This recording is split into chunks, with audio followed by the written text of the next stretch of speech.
Let's see. What's up, everybody? Welcome to the Shake Up. Man, I fell asleep. I'm late getting started. But we got Gulfstream and Aqueduct today. I think I'm really late getting started. Let's see where we're at. I think I sent the shit out. Oh, fuck. Where the fuck am I? Oh.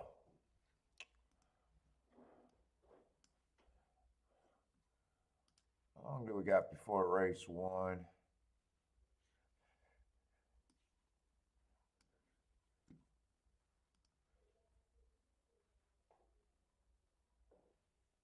Gulfstream Aqueduct. Six minutes to race one.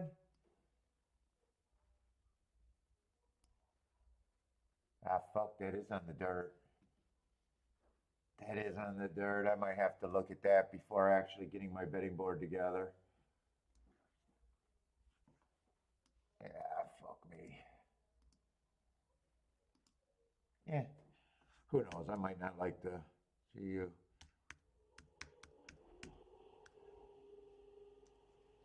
And hopefully my shit didn't crash. Let's see.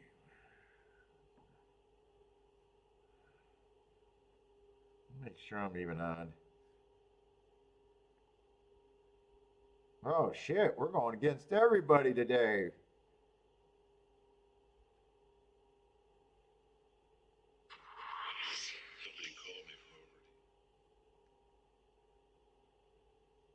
Oh, that didn't use my regular graphic. Oh, that's kind of hard to see there. Yeah, we'll see. I didn't officially do that yet. I'm not sure that's going to work. All right, we'll see. Let's see. We got 8 horses here. I'll try to do a betting board real quick. Other than it being a dirt race, let me just see how they're betting this shit first. Let's see. Grab me my video. Let's see how they're betting it. I better glance. It is a dirt race. Dirt races just tend to be important. Is my chat, man? I feel like I crashed with my no one chatting yet. Yeah, it says I'm on. We'll see.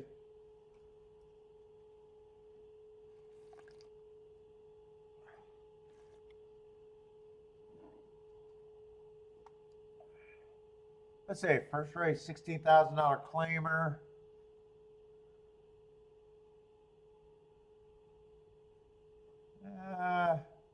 At a glance, it's going to be hard to make a case for a few horses.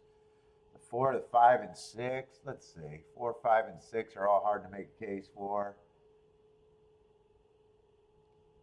7's one of the favorites, and 2's one of the favorites.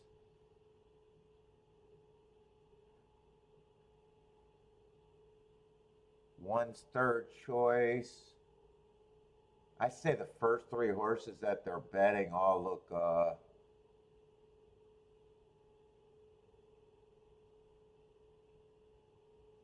like they should be. All right, there's my chat room. I'm sitting here wondering, like, usually it doesn't take that long. Okay. What's up? It is in the house. Robert, Jennifer, how's it going, everybody?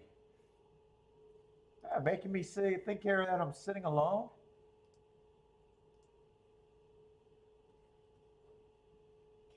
Can't be sitting alone. Yesterday, coming off a really nice day.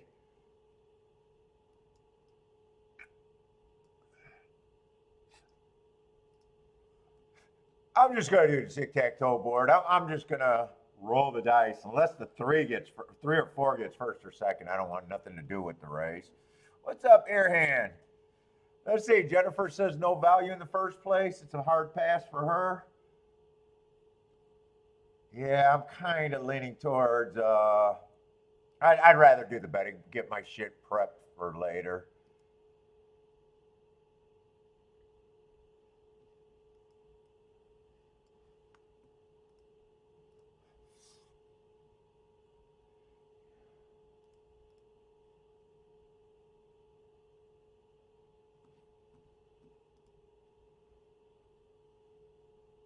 And I fucking was just laying there and I was out.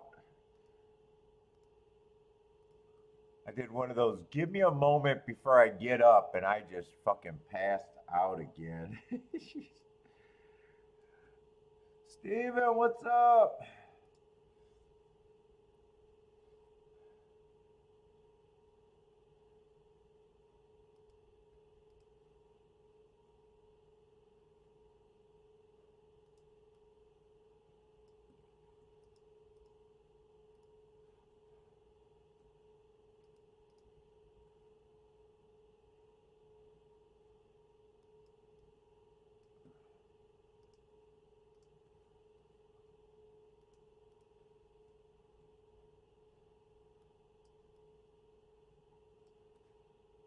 What's up, Boulder?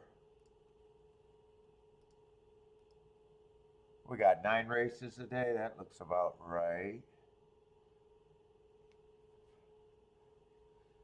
CSM, how's it going?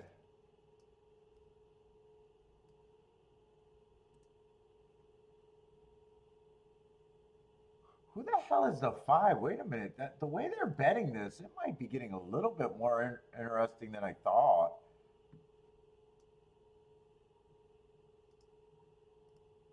Who's now 7-2?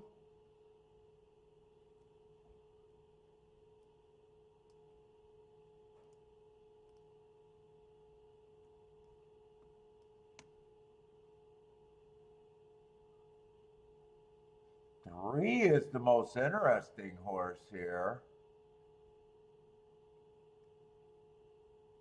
But the race is actually getting more interesting because I thought if 1-2-2-1 came in, there wasn't much upside. Actually, that's not terrible. Who the hell are they betting? Yeah, they're betting the 5 horse. Well, I do got them running against the bias, but that's an ugly running line. I guess I can see the 5 improving, but ooh, man, I am not at that price on him.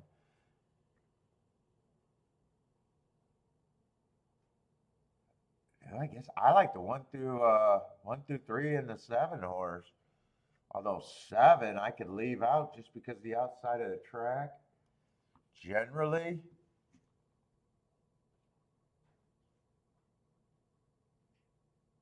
if I keyed off the 3, I'd probably use the 5 as anyway. I'm not betting the race though. It's just got interesting how they bet that race.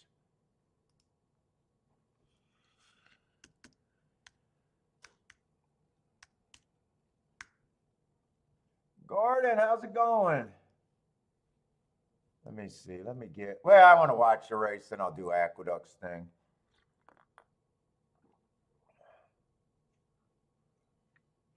Yeah, really interesting how they bet the race.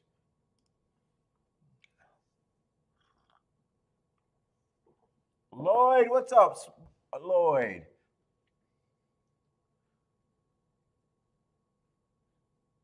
Hey, all small play on the 5.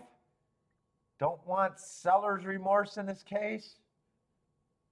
I don't get that comment. Why would you bet the 5 if it sounds like you don't like the 5? 5, like if I liked the 5 or didn't like the 5, I could leave him alone at that price. Ronnie, what's up, Ronnie?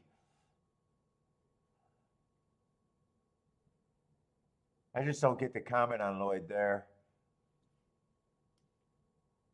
Seller's remorse. I guess I don't get the seller's remorse. Don't want the seller's remorse if he wins. Is that because he's a bet down, Lloyd?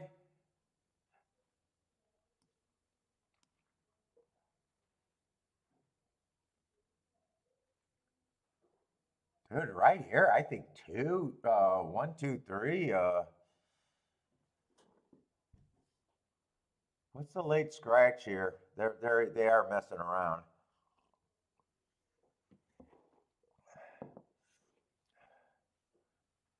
Five is a late scratch. Yeah, now that is going to bring the buddy back to the 2 and the 1, I would assume. All right, I'm just going to go on. 5 is drugged up and scratched.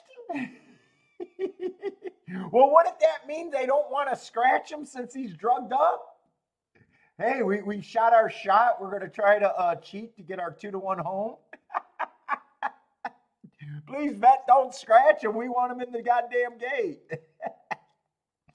we used our good cobra venom today. Please, please. Trust us, he's good. It's the cobra venom today.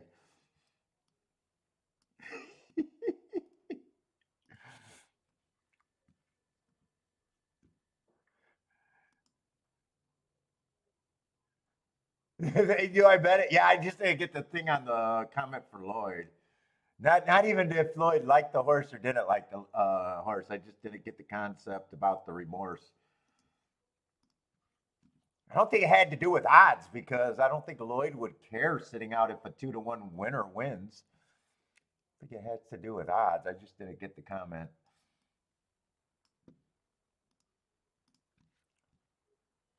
Vet noticed the juice, so he's trying to keep the game honest.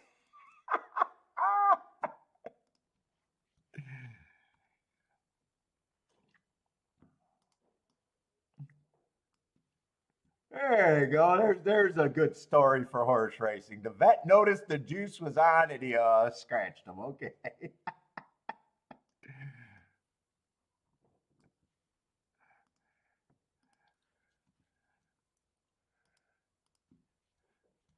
So there are safeguards for your money.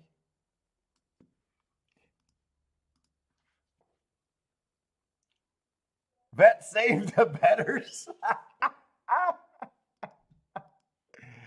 Hey, that's good money. We got oversight in racing. It's wonderful. Kumbaya, everybody.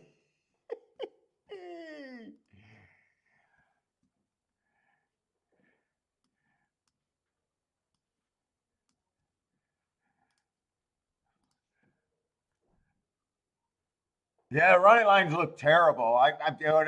That's why I said if I keyed off the 3, I would have threw in the 5. But outside the 3, keying off the 3 because the 3 was 15-1 or 20-1 if I really got interested there. But if I'm just using the 2, the 1, and the 7, then I ignore the 5. Then I would have ignored the 5 completely if I was doing anything there. And at 5-1, it's he had an ugly running line, but I did see an excuse with the bias, so it's like, yeah, I just tried to beat him. There's no way he's 2-1 after that single race in a running line, but we'll never know right now because he did get scratched. We'll never know what would have, could have, should have been, huh? But 3 would have been the only horse that I was interested that I could have used with him. Not even. Well, the 1 was 5-1, but I knew he was going to take action as soon as they scratched the 5. And the betting line now looks like how I thought the race was if I didn't like the 5. At first, I threw out the 5 instantly at a glance because I didn't have time to look at it. And then when I re-looked at him, just because he was taking action, I go, well, he was running against the bias, my note says. But there's no way I get him down to where I could bet him at 2-1. So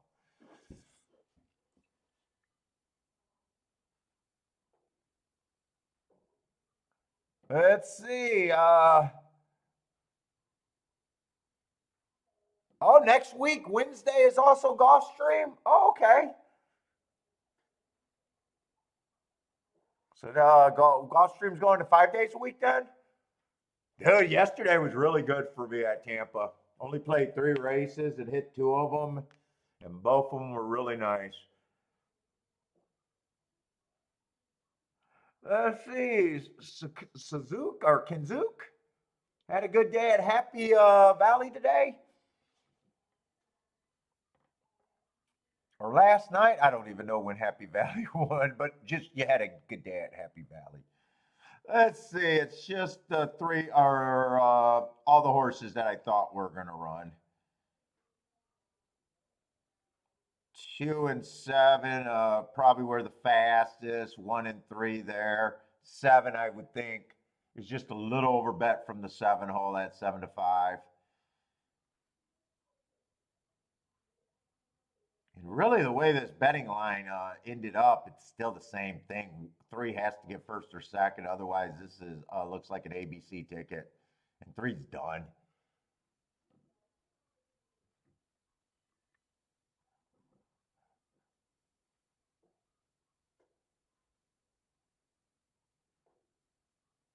Well, the outside post doesn't really look like it's going to stop the 7. Although 7 got over. And 7 did end up in the 6 hole instead of the 7 hole, which does help. Yeah, this is just the 3 favorites. Nothing ended up being here.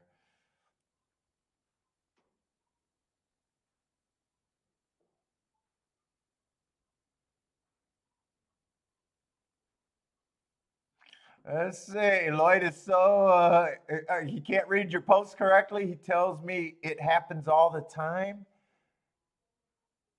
What happens all the time? Happens all the time. Is losing every day since I came on last 7 days.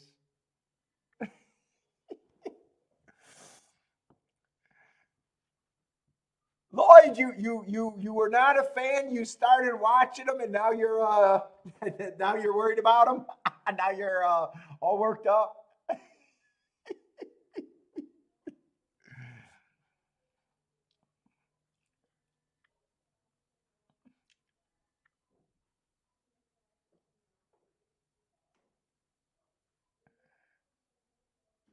Last night he started. I watched last night's show. What did he started? What did he started? I just you know his betting fundamentals are just 100% wrong. Just everything is wrong. Nothing to do with handicapping. I could care less about handicapping. The betting fundamentals are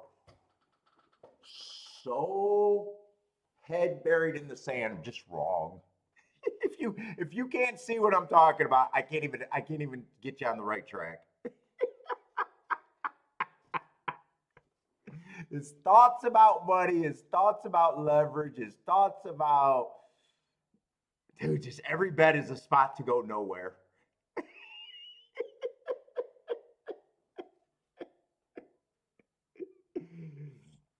If I'm right, I go nowhere. If I'm wrong, I go nowhere. If I'm everything, I go nowhere. Oh my God. I got a $40 self-imposed budget, yet I'm betting $2 to show or $4 a show. Dude, if you're betting $40, it's not a lot of money in a horse racing betting game. And I'm not talking about small players. We got a lot of small players. It's not bet shaming, but in a way, the smaller your budget is, and it shouldn't be house money. So let's just say it's a house budget or a small budget that doesn't matter. You know, because if you're at the track where every dollar matters, that's another thing. But let's just say you got to be betting somewhere to get you somewhere. Like any bet that you can't get to get you at least half your budget is a disaster. I mean, every bet you make should be trying to get you at least your budget back at that range. If you're setting just a silly amount, because he says it's a silly amount, he just doesn't want to go over it. He says he has the money, and but then you're doing a $2 show bet that gets you nowhere. It's silliness in thinking about money. It breaks the first rule of having 100 things to go right to get someplace. That's the worst spot you could be in betting. I got to be right more times than less times. It's such a wrong betting philosophy. It's terrible. Please watch the betting philosophy. And I'm not ripping on picks. I could care less about people's picks. But most of the bets, he had a 12-1 winner yesterday, and he started to pick 3 at a time where he needed to be safety.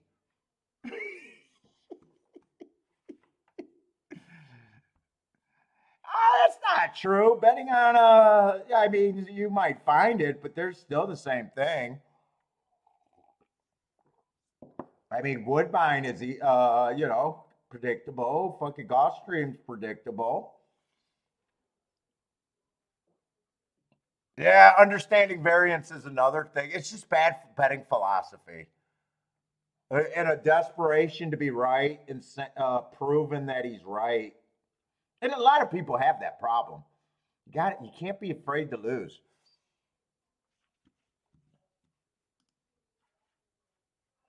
Stop taking credit.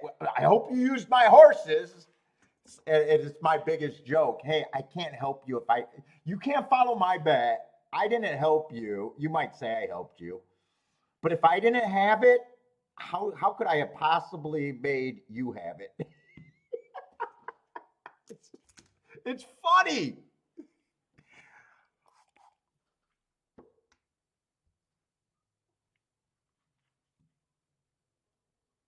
No, it doesn't make. I wonder if you're joking. Like in a way, the smaller your bankroll is that you're going to play with, it gives you the right to be more aggressive. In fact, the smaller your bankroll you lose, you should be fearless. You should, you know, the smaller you put in a race, like I said, unless every dollar is fucking keeping you from living in your car, but then you shouldn't be fucking gambling. That's a different problem. But the least money you have to gamble with, as long as it's disposable and replaceable, the more fearless you need to be. Okay, that is scarce, and it's just getting you to the next level quicker.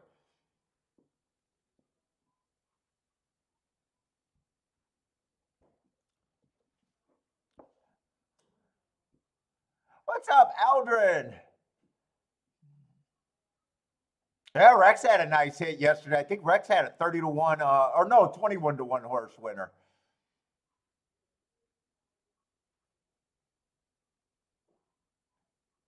I don't know because he doesn't bet a lot. He doesn't bet a lot, and he says he doesn't bet a lot. I'm not really worried about that. Or I don't really care about that. It's more so just the betting philosophy is all wrong. It's just so wrong. It's not even close. It has no choice, no chance.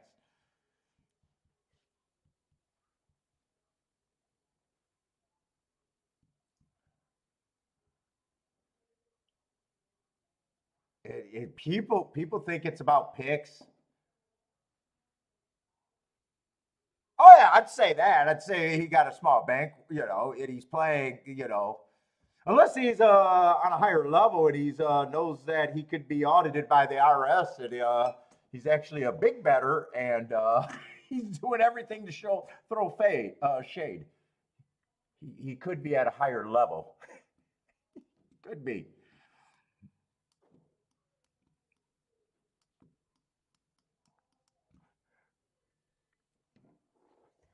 Let's say Steamboat Willie had no luck. Yeah, it's not about Whittaker what you pick. It's about when your bets. Do your bets have a chance to get you anywhere?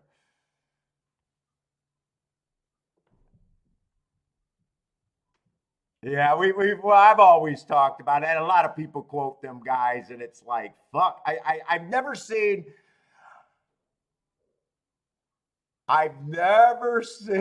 a more skeptic crowd when I play against in front of people.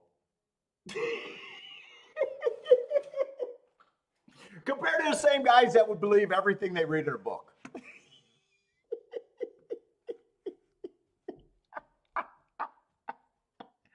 Well, Paul, you're not that impressed. Well, yeah, Paul, you get the really nice tickets. Yes, you do. But I see you lose a lot. Yes. Oh, yeah. Okay. Well, Paul, you're not exactly showing me the amounts, but we got to get back to these authors because they wrote a book. They wrote a book, Paul.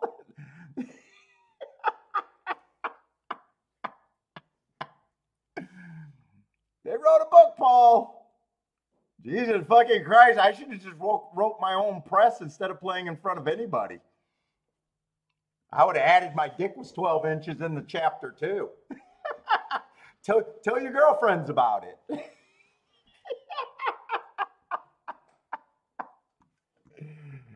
Oh my God. All right, I got to leave it alone. You guys getting me started too early. It's just bad betting philosophy. It really is a bad betting philosophy. But I will say one thing. I'm glad he wiped out and kicked the shit out of Horse Racing Nation with views. He kicked the shit out of Horse Racing Nation.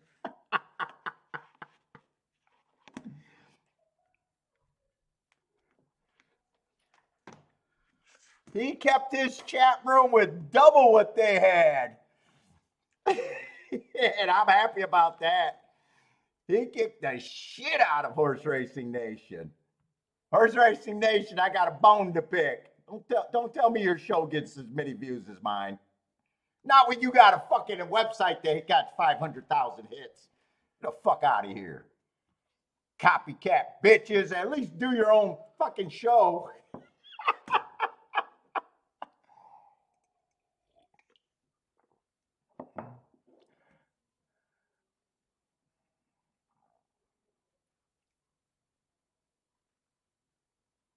So you're looking to multiply the total that you bet in a race. It's just game theory. You got to understand game theory to be a good handicapper and better. Because as soon as you understand what you're trying to do with your bets, I'm going to say it again. It's almost like whenever you see these title books or things on the internet. How to hit more long shots, picking winners, how to hit more long shots. Or long shot system, or I got this long, all these things about hitting more long shots. You know how you fucking hit more long shots? You understand that long shots are good and you find reasons to get to them. There's no fucking secret fucking system. It's betting philosophy. Betting philosophy gets you to the right tickets. It's understanding what you need to fucking do. It's understanding you got to ride that fucking balancing act between a bet that's completely stupid to a bet that outshines its, that has way more value than the public giving it. As soon as you understand that, but you still see people looking for long shot system. How do I hit more long shots? You play more long horses. Well, I'll never hit a ticket that pays that. Yeah, because you never find reasons to get to horses like that. It's simple. Guys act like they want to handicap and get the best speed figures, the best jockey, the best trainer, the best connections, and the best workout, and the horse is magically going to be 50-1. Since when do you get the best at every fucking category and the horse is a price?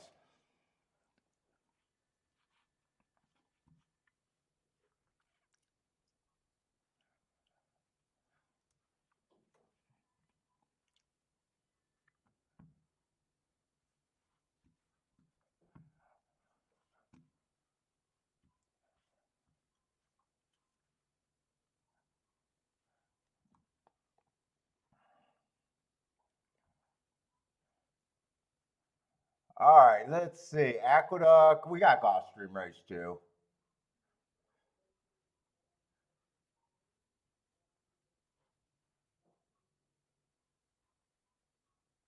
Well, you're probably right. 90% is not a bad spot. The only thing that 90% is bad is if, they're safe bets and they still include all the chalks. And if he might be saying it right, 90% of your wagers. I have no idea what percentage of my wager, because a lot of times I'll slip and I'll say I expect to hit 20% of my wagers, and that's not true. It's 20% of the races I bet. So I wouldn't be shocked if my wagers are less than 10%. Because every race I got more race. Fucking 90% of my, fucking 99% of my races I got more than one bet. I very rarely have one bet. I have no idea what the hit percentage is. Just the number of wagers. There's way more wagers than races that I bet. So I wouldn't find that shocking at all.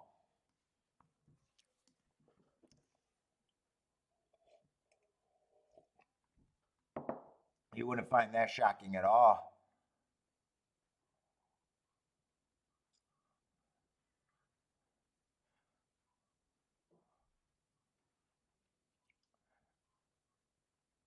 Let's see, we got a turf route race.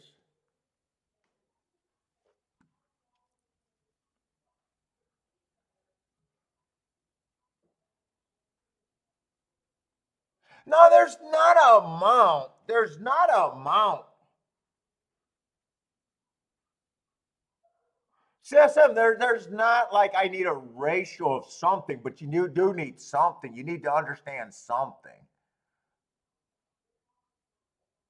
5-to-1's not bad. I mean, that is basically, but it depends on the bet. Let's just say you had a win bet, right? But you think the horse is 3-to-1, but you think the horse has a 50% chance to win. Now, that $20 not going to get you $100, but that's a very good win bet, or that would be a very good win bet. That's not necessarily my philosophy or what I want out of a bet, but I do understand math and I understand it's a good bet kind of thing. So there's all, it's just like very low, narrow overlays technically aren't bad in win bets. I just don't like them. I think there's practice and reality and they still force you, but it's not bad in betting theory. You know what I'm saying? But there's not like necessary every $20 I bet I need $100 back. In every situation, like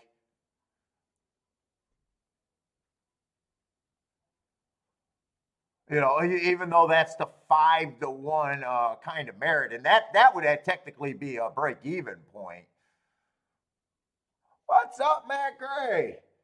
But yeah, you do want something. The biggest thing, one of the biggest things I can tell you, or simplest thing, let's just say you had a day. Let's just say you went to the track and you understand. Let's just say you had an amount in mind. You wanted to win $500. Just think of it this way.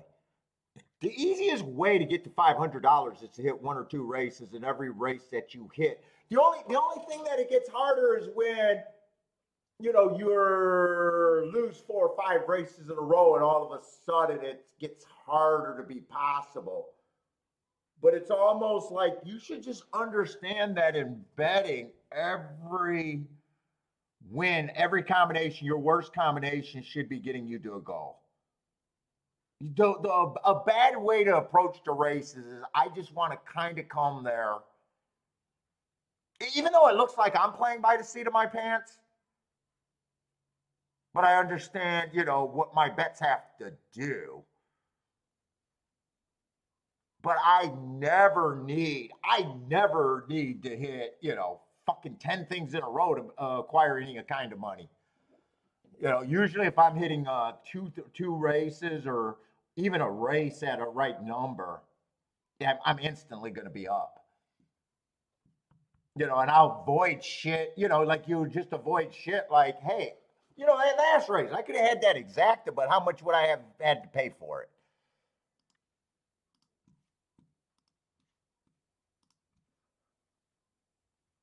Like to me, a $3 exacta box to get $6.70. Technically, it's up. Technically, someone's going to say, you know what, that's better than bank interest. But Jesus Christ, that's a terrible fucking bet. you know what I'm saying? Like, yeah, I could have had it, and I would have felt pretty damn safe. And there's almost, there was no danger in losing it because all I liked that. And actually, if I throw in the 3, it's even worse. But it's like just looking at that and going, yeah, there's a high probability of that winning, but there's no way I could be near that. There's just no way.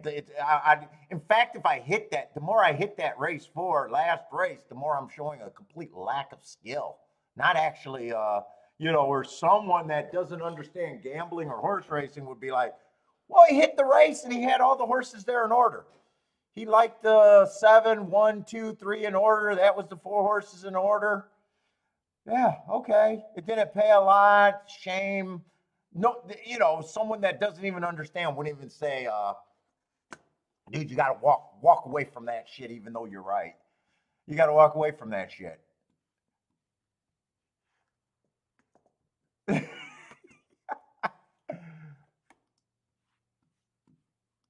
If you can't make a score, it's not worth happening. And a score is, a score is going to be based on, what your bankroll is.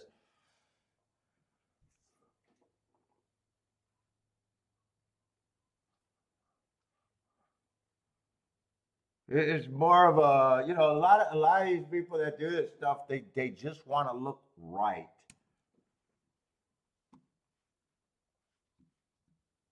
instead of understanding how to accumulate some bucks when you're right.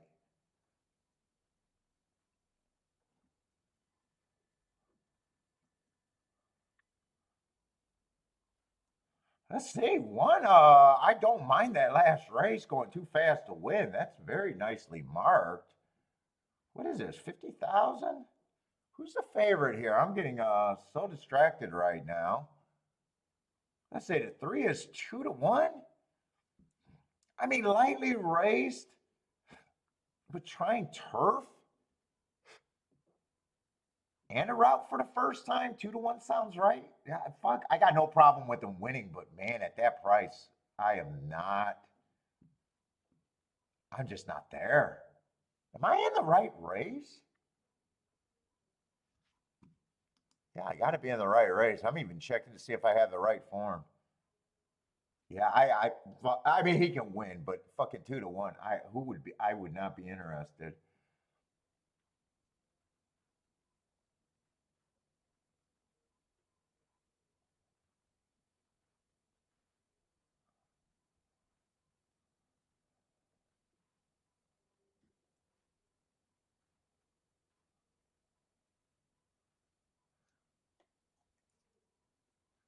8's sprinter stretching out.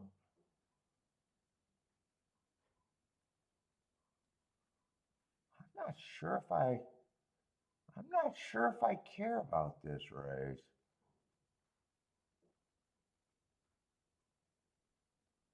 I mean, a three can win, but I'm not interested.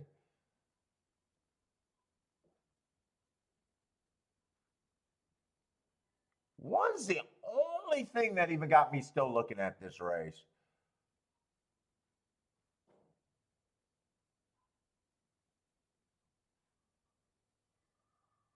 Two, I could care one way or the. Two, I can also care less. I don't have a good opinion where I need to jump in at 4-1.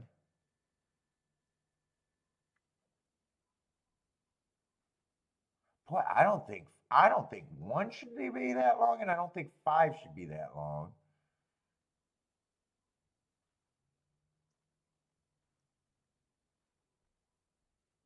But as far as everyone else is still everyone else. I don't have an opinion.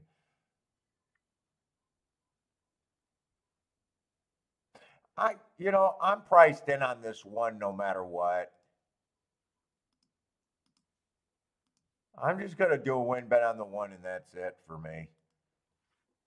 I don't really. Other than that, I don't care about this race. What's up, horse? Horse, you like the two or the three at golf? Yeah, I don't really. I don't have a problem if they win. It's just at both of those prices, I just don't care myself. One's the only thing that kept me interested in the race. What's up, gas station sushi?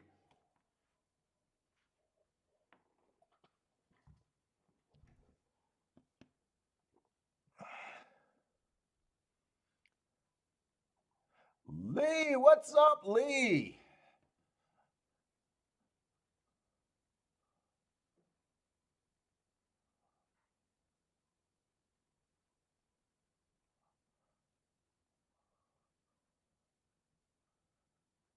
Let's see, Steven going with the 1-5A. This is pretty much no bet. In fact, I only bet $20 in this race.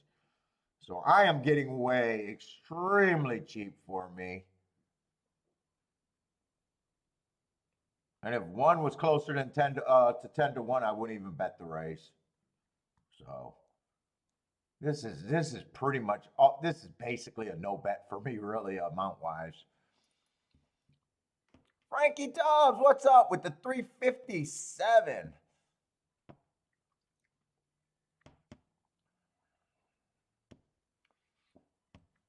And I couldn't really make a betting line. I didn't really have an opinion in some of the horses that they were betting. I couldn't properly give a line to, anyways. Like this 3-horse, they're probably betting the speed figure. I don't even know who this jockey is, but for some reason I think that's some European jockey. Is that who he is? Is that some big European jockey that's over here right now? Yeah, that's what they're betting.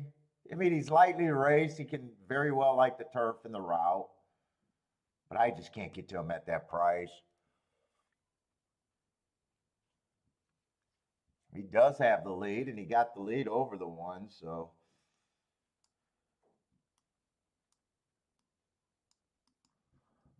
What's up, Greg? Greg likes the 5 to win. Yeah, 5 I didn't think should be that price, and 1 I didn't think should be that price. But no one else I really had an opinion.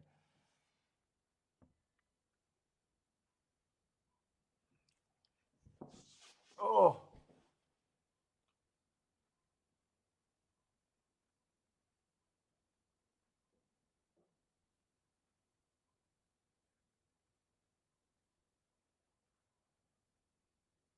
One needs a hole. I can't tell if he got horse, but he definitely needs a hole. I think he did have horse. But he kind of, I would have liked to see that race with him getting a little access to the hole. It was 2 favorites there, so the race ends up being nothing for me. I mean, if one gets third, the try is going to probably be the best that it could be.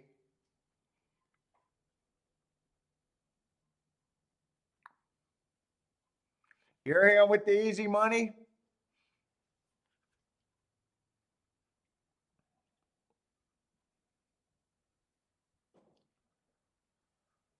It's either the 7 or the 1 got third. I thought 1 was waiting on horses kind of blocked in, and I would have just liked to see that with the open. I'm not blaming the jockey. I would have just liked, I just thought there might have been a little bit more there. I'm not sold completely on what I saw to be like feeling like I got the worst of it one way or another. It just felt like he wasn't able to get into the horse.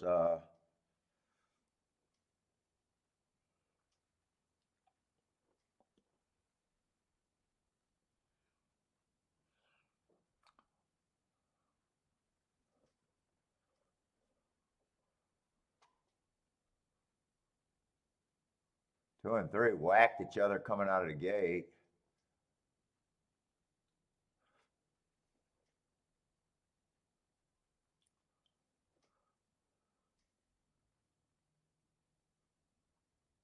Am I right about that Olsen guy? Is that a big time jockey or is that nobody? Is that some guy that comes over here from Britain or something? The guy that was on the 3?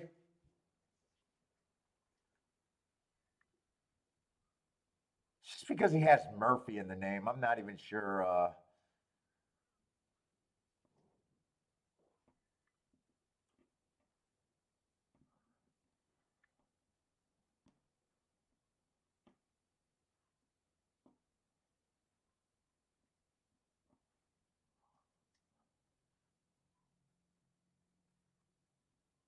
Oh, he is one of the best? Okay. But he is one of the Europe guys, right? Okay, I thought maybe that was the speed figure and maybe that jockey was the reason he was taking so much action.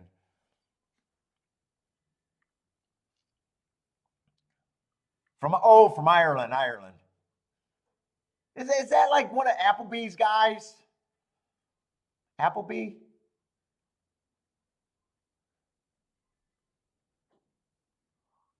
Not the classy restaurant Applebee's. Not the super classy restaurant that I'm talking about. I'm talking about the trainer Applebee.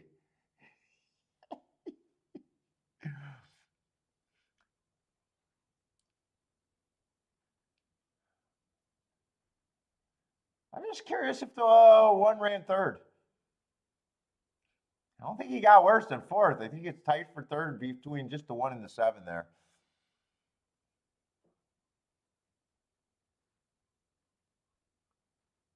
By the way, if you guys are new to the show, welcome to the show. I'll talk shit. I'll sit out of races.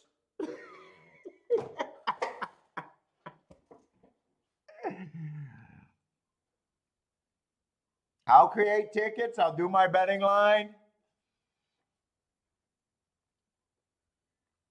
I'll be opinionated about betting structure, right and wrong strategies betting.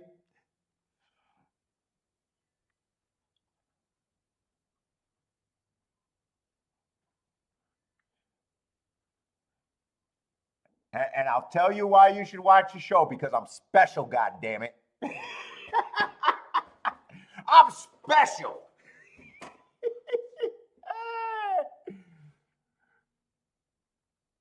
But welcome to the show. Oh, it looks like I'm going to miss Aqueduct. I'm still waiting for this third. Let's see. There's a big favorite over there at Aqueduct. And by the way, we won't congratulate you for pointing out the obvious results.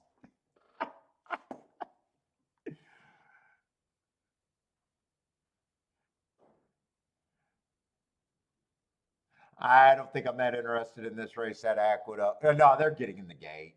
There's a big 2 to 5 in the race. 2 to 5 is never right. Even if he wins by 50 lengths, he's never right.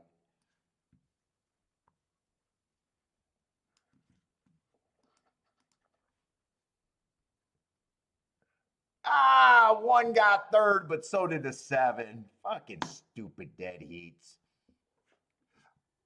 I wanted 1 to get third all by himself. All right, we'll be able to watch this race. No bet for me here. And I'm not a tout over here either. Not trying to sell you anything, not trying to convince you to see it my way. I understand that this is a contact sport.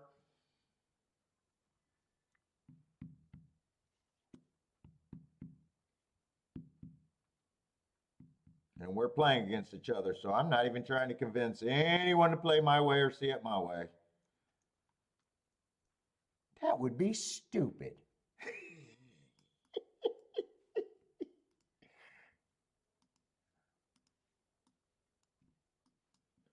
Let's see, but no bet there.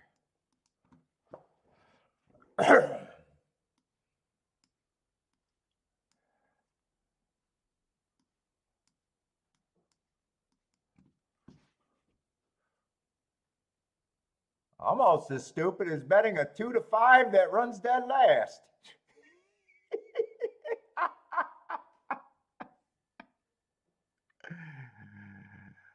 Oh my God, yes, that's the bad bet. 2 to 5 that runs dead last. I don't think he was threatening at any time during that damn race. Hey,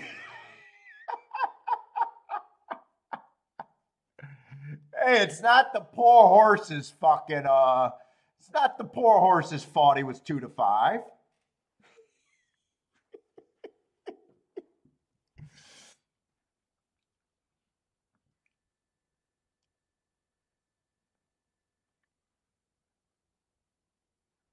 Let's see. CSM played against. Sounds like there was a bridge jumper there. Jennifer's laughing. You got NR8. Yeah, it turned out to be a great race. Let's see. Did I have anything? Let's see. Two. What was it? Two. Two was a lightly raced favorite. Aqueduct, Speed, and Stalker. He's technically never been on the lead, but he is a stalker. And I got a matching strides first race with the slowest winner of the day, average. Okay. Comes back, average 1 tick slower than the fastest winner. Okay. And then last race on an early pressing day being average, matching strides with the slowest winner.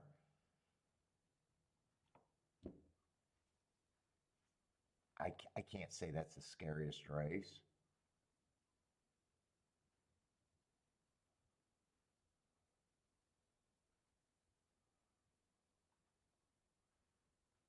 I don't see anything glaring other than the price is completely wrong, where you can. Yeah, I don't see anything where you say, "Oh yeah, he's a dead last finisher." I mean, to me, you get off of him just because you understand betting and horse racing thing.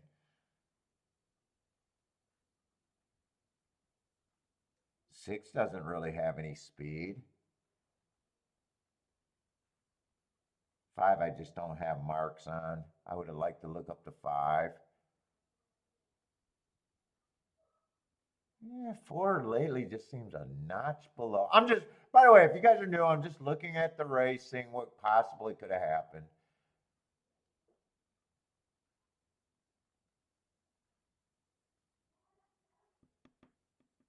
One looked like he would at least be considered. Came in 1-3.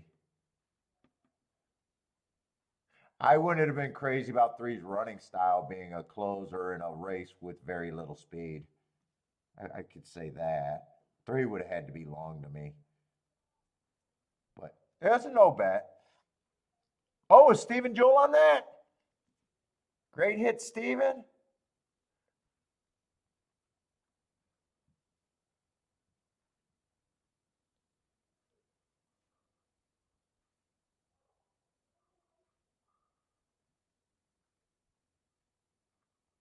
Is that Aldrin? Aldrin, maybe?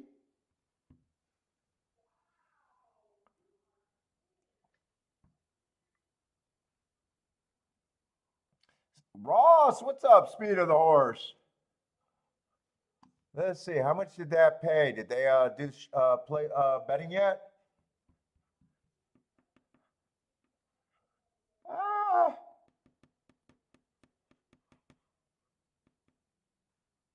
not as giant as I thought they might have been. How big of a, what was the percentage of pool there right there? What was the percentage of pool in the show? Let's see, am I in the right race? No.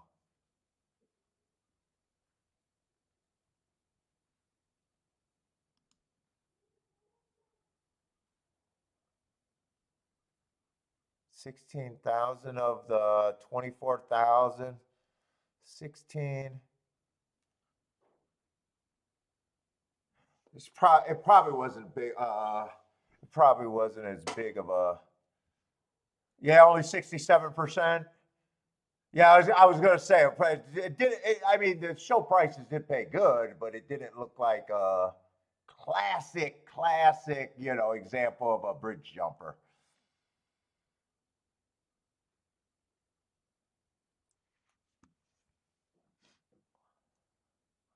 Sometimes you get those happening, and the show prices are. It's so out of whack that the show prices are even higher than the win prices. Yeah, mini bridge, and not a huge percentage.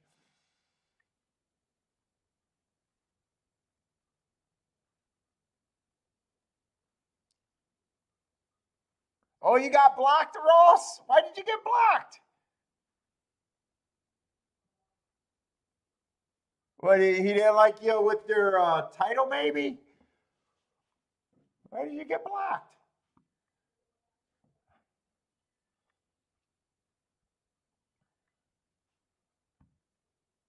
Oh, you're Venezuela, Aldrin. Hopefully, I'm saying your name right. We got a lot of Venezuelans watching. Well, I mean, I got a shitty little show. I mean, there might be three or four. Actually, you guys are the second most supportive country, according to my analytics. Venezuela. Venezuela, I guess they love horse racing over there.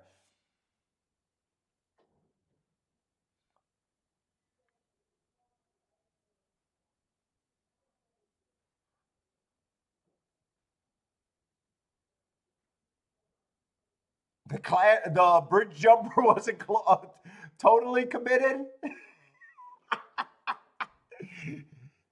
He didn't want to throw up another 10 or 20 grand on it.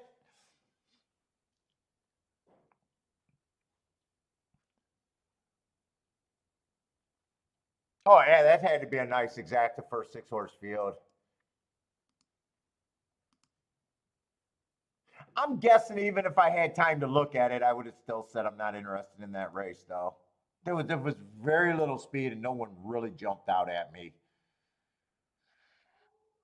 Other than knowing that the 2 is never right. I'd probably say, yeah, he's good enough to keep me out the damn race. Which is fine. Let's see, this doesn't look like a great race at Gulfstream either, with a lot of scratches.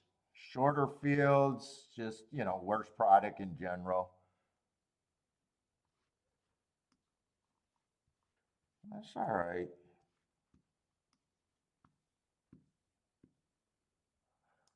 Oh, you think he's ready to ante up and come over here at Gulfstream? There might be another one with a 1 to 5. You might be right. Except this is a 4-horse race. Do they even let you bet place in a 4-horse place?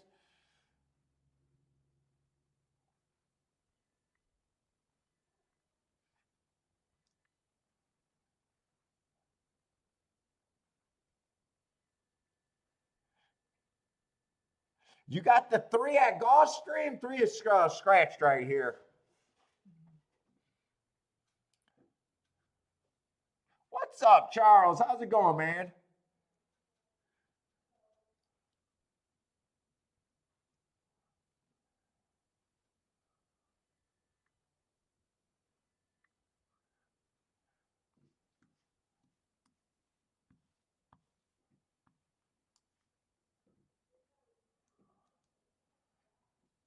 Yeah, I'm not even going to take this race seriously. There's no reason for me to do a betting board or anything. I'm just out. No bet, no bass for me. No mass.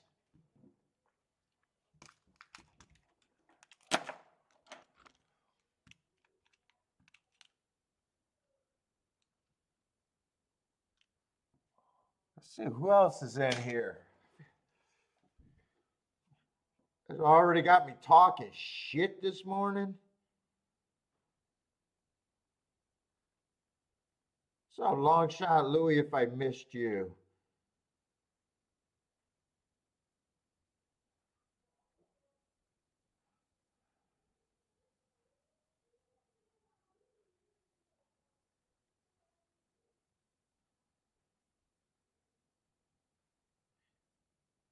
By the way, I don't even know why they did that graphic because I thought I had to make a new thumbnail for that.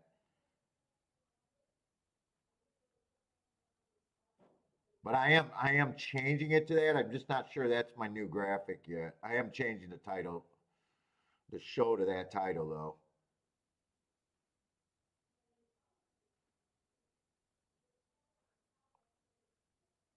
What's up, Blair? How's it going? The 2 at Aqueduct, definitely a herd horse that Coxswan out of the barn.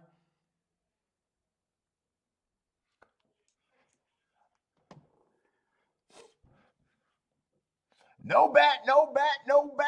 Yeah, I'm sorry, man. I'm here to make money, so it sucks for watching a show, but trust me, trust me, trust me. In the long scheme of things, it's the right move. What's up, Daddy? Yesterday we only had 3 bets. I only had 3 bets yesterday. Hit 2 of them, and it was a pretty huge day.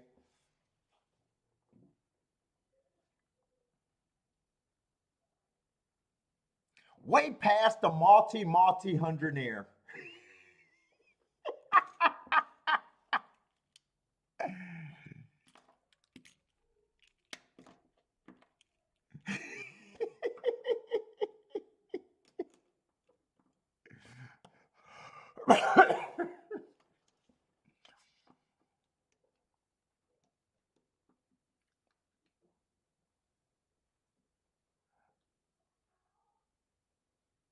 Let's see. Charles is just making his betting New Year's resolution. 6 horses pass, or less than 6 horses.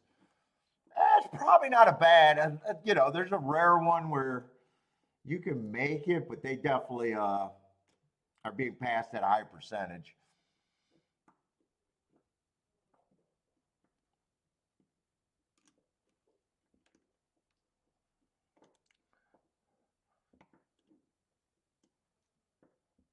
My only real one is do even better on the pressing. Keep taking that step or two more.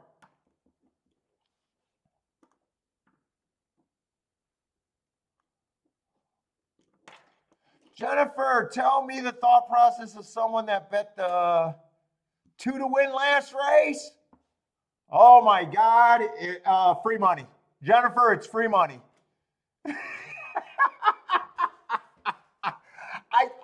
You know what? The only excuse, I guess, is people that got other spots in pick 4 and pick 5. I'm not even sure if that's right over there, because that's the spot where you also knew everyone was going to use it. It was probably the first leg of the pick 5, so I don't even think pick 4s was available. So that's not a good spot. If you're a double player, you don't get a bump from fucking 2 to 5. If you're an exacta player, you don't get a bump from 2 to 5. If you're a win player, just shoot yourself and stop betting horses. You know what, Jennifer, you're right. I don't know the thought process on betting that horse to win.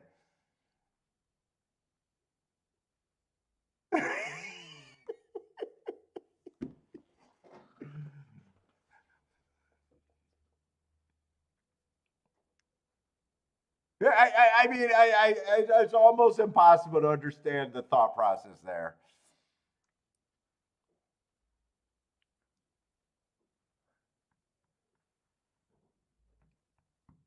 And even when they win, you know, it forces you to bet so much, and then because they force you to bet so much on a win ticket, when they lose, it's probably more disastrous than you want to admit.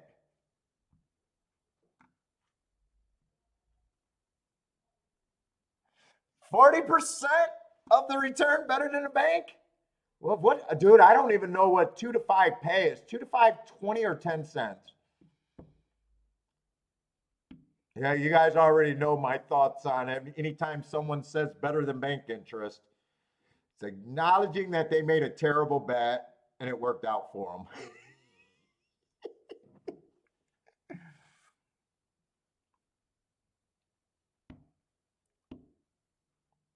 Ross, I didn't see it. I jumped in. I couldn't tell what you were doing. At first, I thought you were sick. I seen you bundled up, and I couldn't tell what you were doing.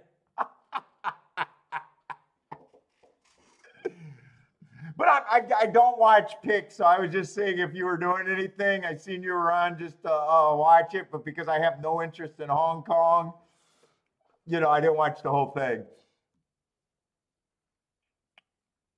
Oh, that's what you were saying. I couldn't tell what you were saying. Your volume is all low a lot of times, too.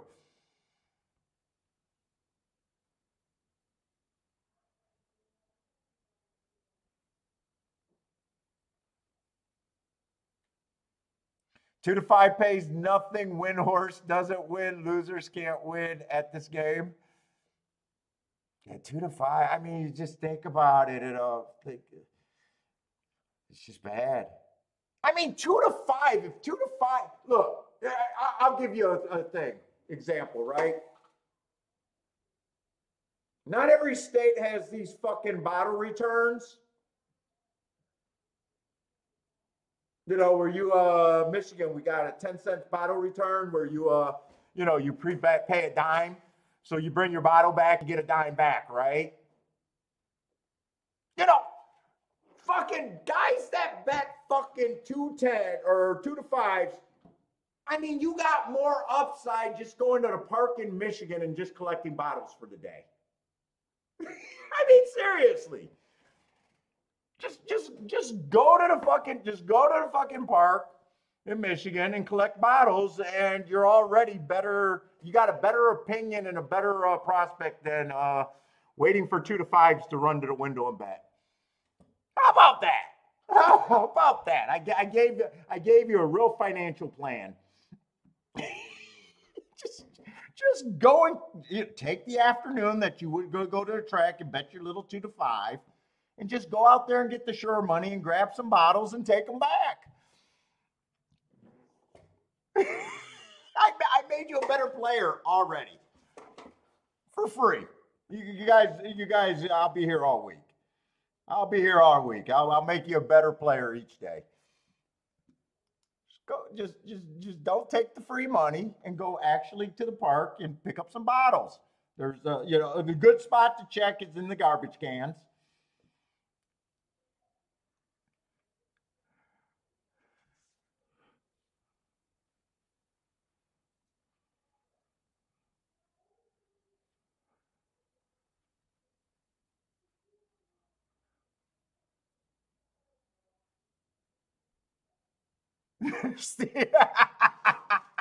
Lee adds to those horses, don't discourage them. Oh man, Steven. All right, let's look into the second race because I haven't really handicapped anything. I played one race, dead heated for third.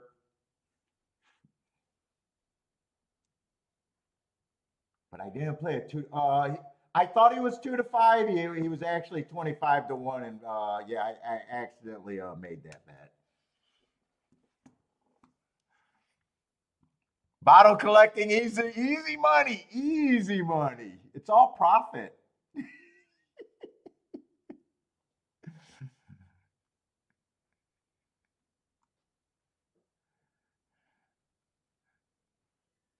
Let's see, we got 7 horses. Let's see if we can do a betting line here.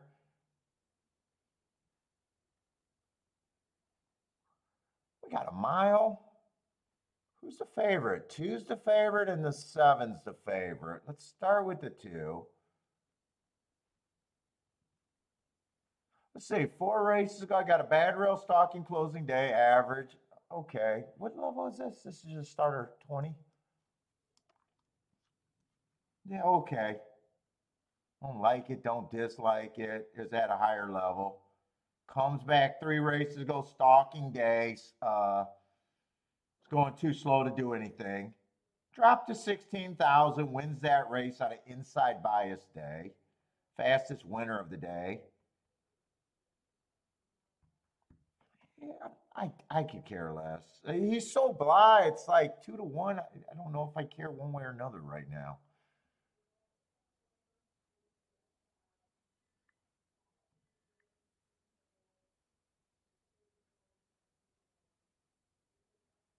Seven, I'd have to actually look up, and I don't think I care enough to look up, really.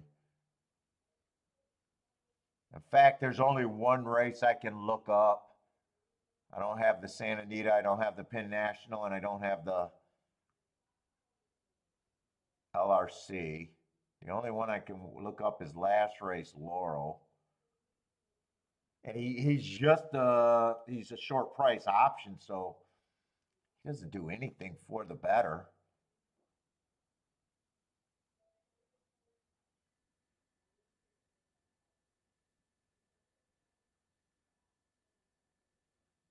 Six got some hearts, but still feels like he has to improve.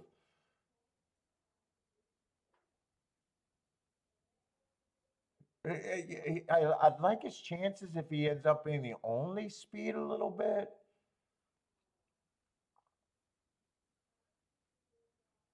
No, he's probably not going to be the only speed. 4.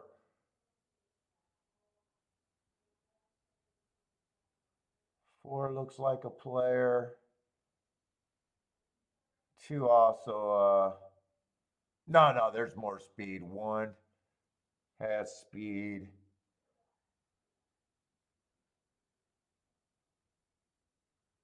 The 1 feels cheaper. Let's see, they all start at 17%. I want to get working on this betting line. I think 1's a little over bet right now.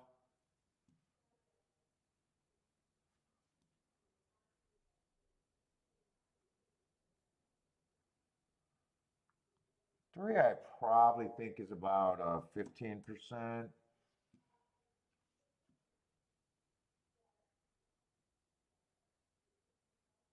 Four, I'm probably at about the same price.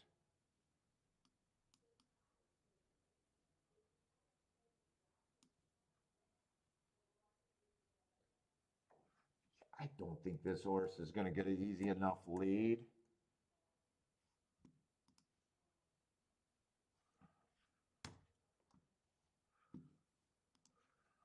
I do think this is about there.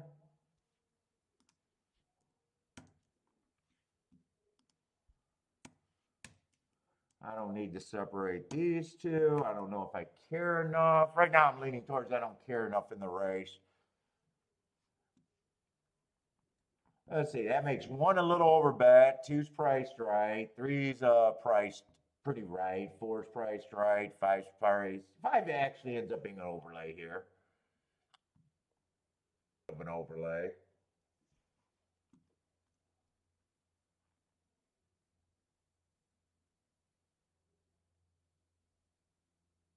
I really think 7.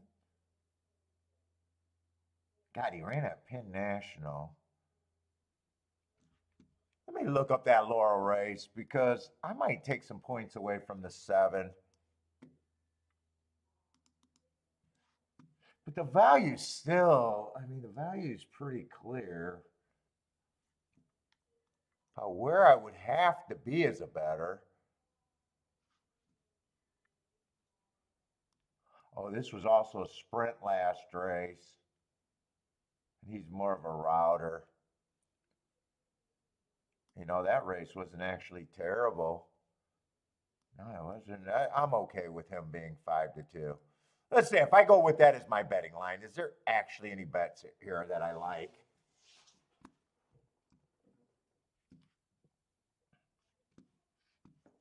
I guess 6 would be one of the biggest overlays I got. And 5.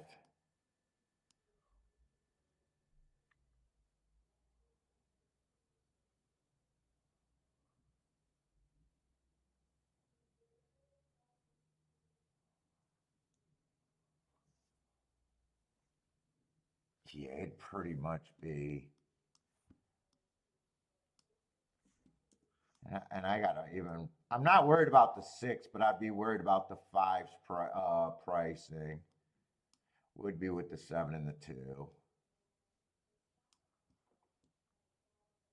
And that would be. You always get the 5, 6. If those are the 2 I'm going to key off of. Those are the only 2 horses I think I can consider. Then you're still 5, and then you would still, and the 6 would have to be the keys.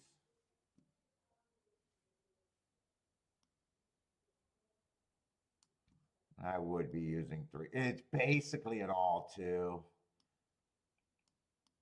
That would have to be played for less, and I don't even like that ticket right there. Let's see where I'm at. And 2-6 is only or 2-5 is only 26-1.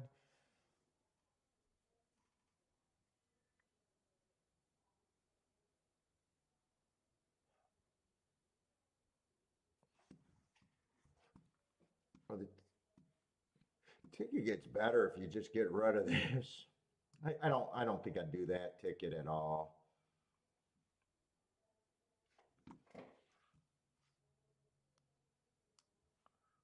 That's at least a direction. But I do think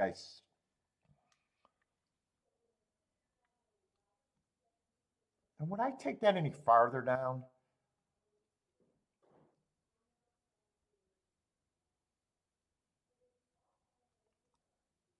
I would take that one farther down. I would weigh the 6 more. I just want to have that down there, even though I don't think I'm doing anything here.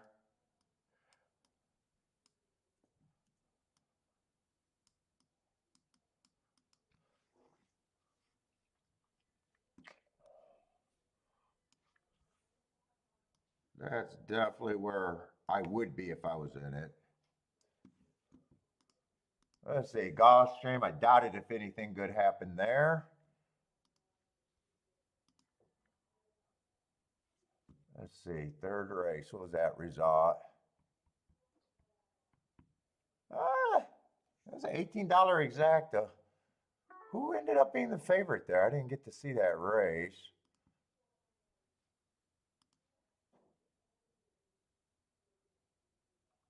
No, third race.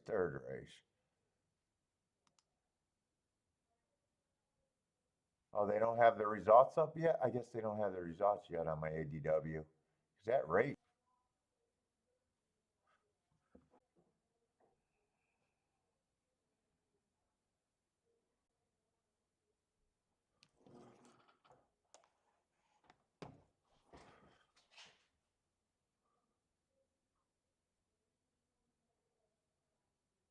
Oh, and the one horse ended up being on overlay when I wasn't interested enough in the race, and I missed that.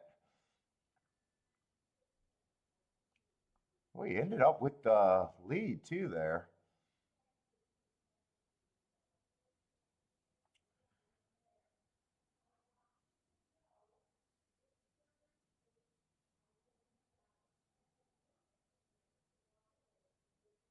Six is going now.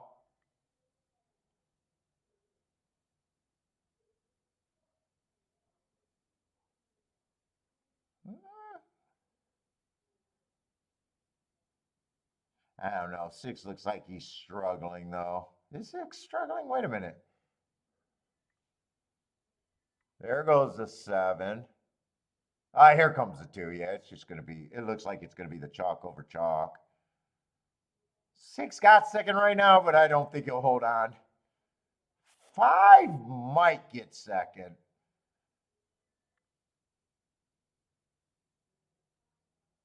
So I wrote down some winning tickets and I chose not to bet. All right.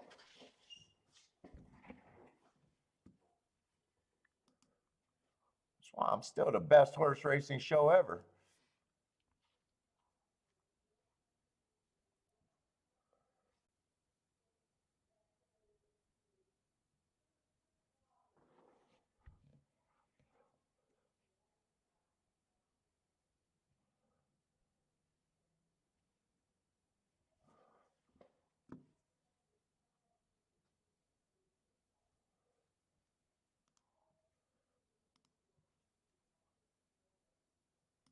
Let's see, I got to get over to Gulfstream. Steven Bowman over there. Nice, Steven. Let's see, I did my job there. Although I would have pressed the wrong horse, but yeah, the better tickets. But I did write no bet there. But knew what I could play.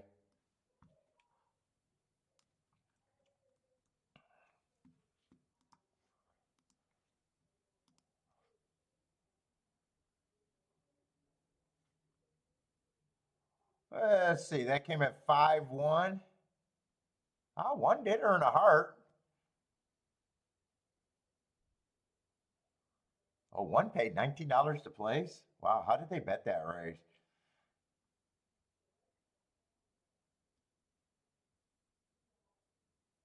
How did they?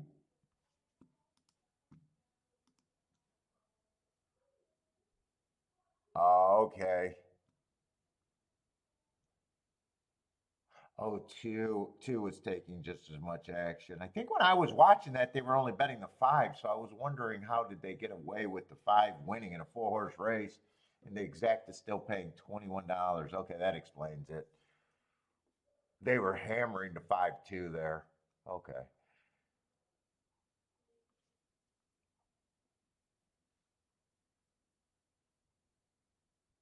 Yeah, how did a place pay? How did they bet that place pool? Not that I ever go around looking in place money. Oh, they basically had two. When one of them doesn't get there, I guess that's what happened. Did that almost act like a bridge jumper in a way? Jared, what's up, Jared?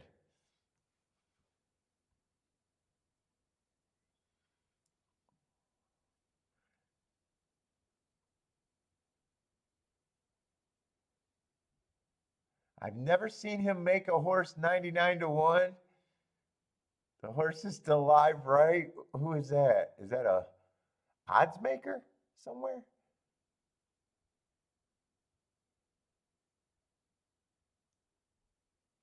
Oh, wait, the morning line guys made a horse 99 to 1? Oh, really? I've never seen that.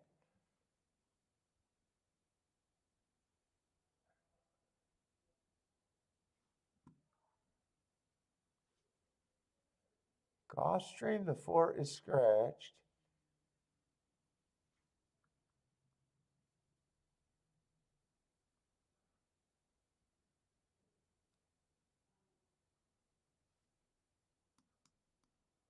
Oh, that fort, 99 to 1?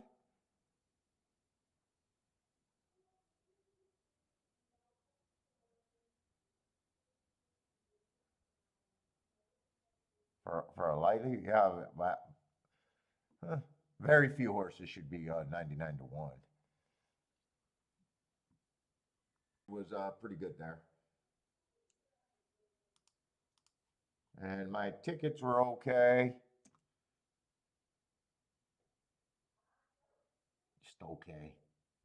Because I think the winning ticket was an $8 base bet to get 26 to 1 back. Is that what that paid? That could have went down.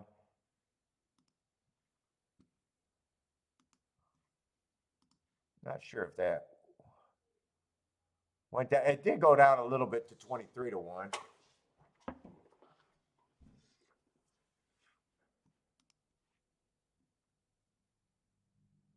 Needed to press the right horse if I bet there, but it doesn't really matter since I didn't.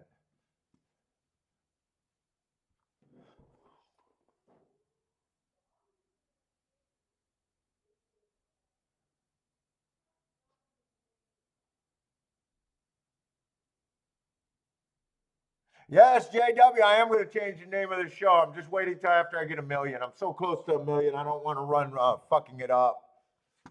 I get it. I didn't mean that's not the thumbnail. I don't even know how that showed up. I did it for a banner, and I don't know how I only changed my banner on the fucking YouTube page. So when I stream, I put the show in through a third party software, and I never clicked on that. I don't know why that ended up being the banner. I was shocked when it did it, but I wasn't, I didn't change it because I just sat down and started streaming. But I am changing my name to that. Look at that.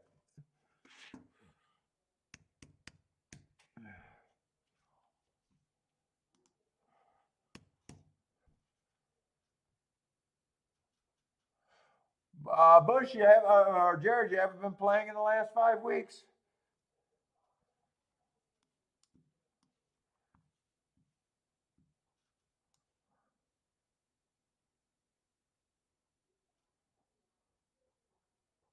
The bet of the weekend. Who is Muth? Muth is the bet of the and the San Vincent. Oh, you're already looking for your plays for Saturday.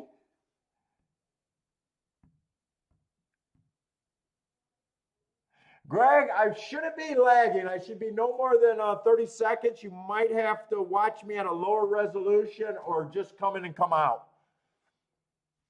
If usually if it's just one person complaining, it's usually you. Oh, CSM is lagging too? Let me see.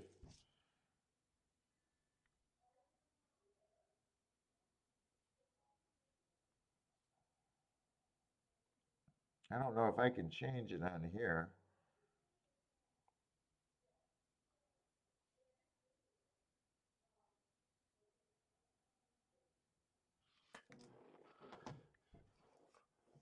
Or you might got to turn off your browser porn.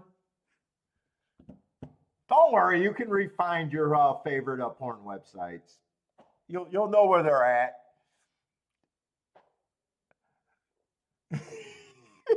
you can close them out. I might be having slow internet today. Who knows? Maybe it is on my end. Buy stocks keep lagging too. Let me see.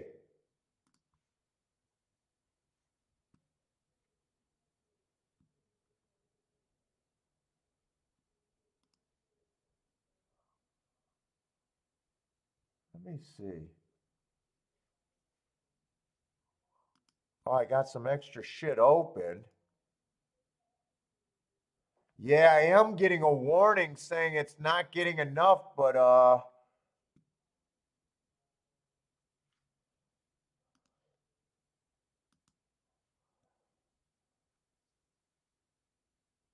yeah, it's saying my stream status is kind of poor right now.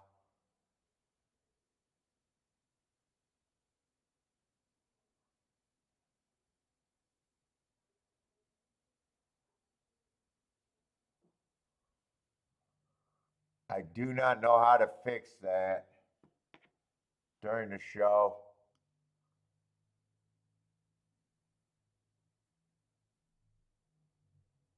Yeah, it does seem like it's lagging then, I guess. It is on my end.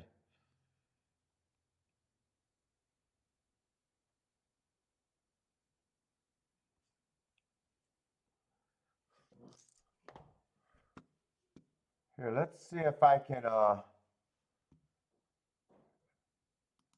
is that bad enough for me to restart?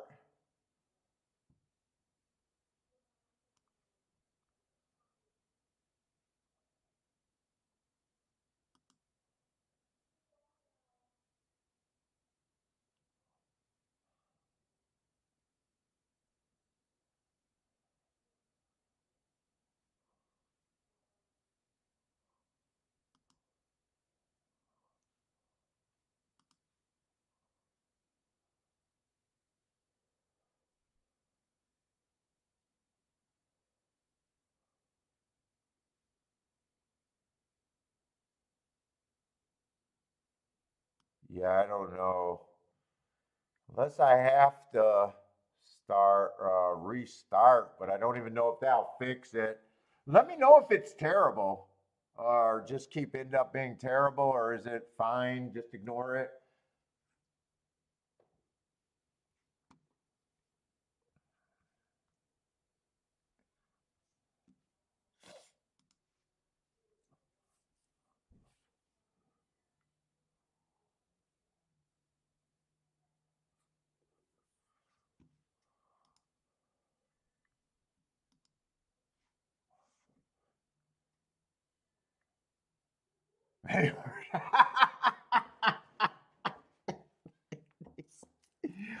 Oh, maybe Horse Racing Day she'll buy my show.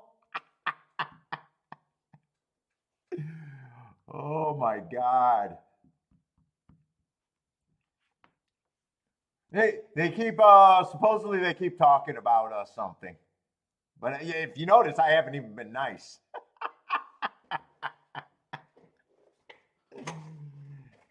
I already told a guy if your website gets 500,000 hits a day, you're not even competing with me. You think you are, but if I was getting 500 hits a day as an advertiser, you don't think I'd get way more viewers? I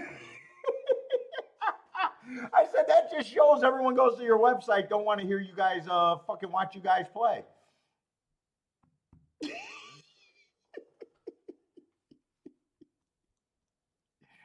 They don't want you to talk about their products.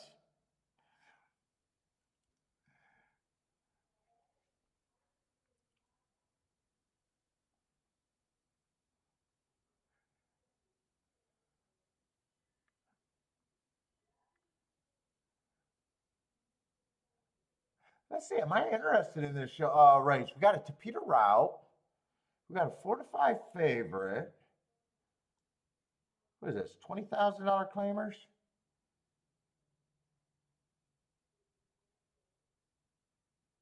Who's just over bet.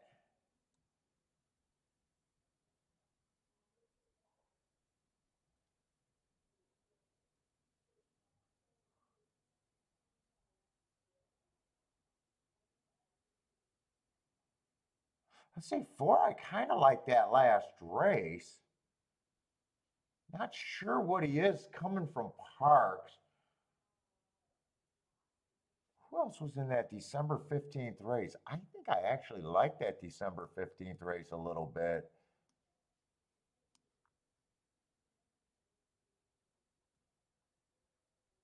The best distance or something was in there. Oh, that means I like the 8 too. Okay.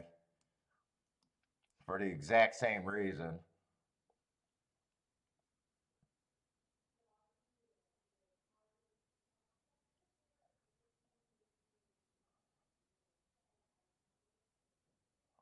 Oh, and then this race actually got quite a bit of speed. Wait a minute, wait a minute.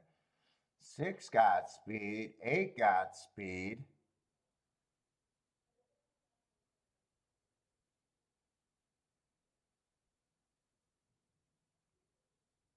Give me one more speed horse.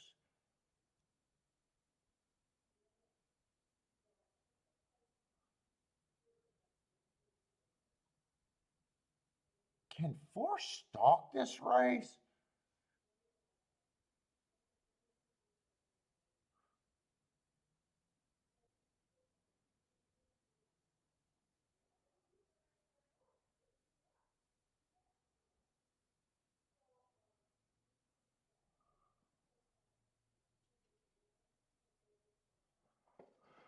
What's up, Horse Racing Whisperer? What do you do? Changing your name every day?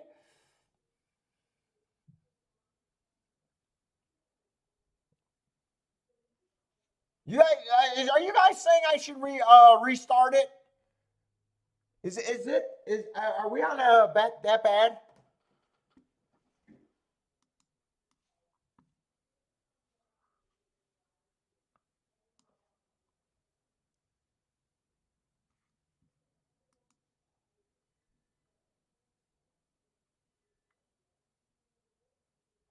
Let's see, but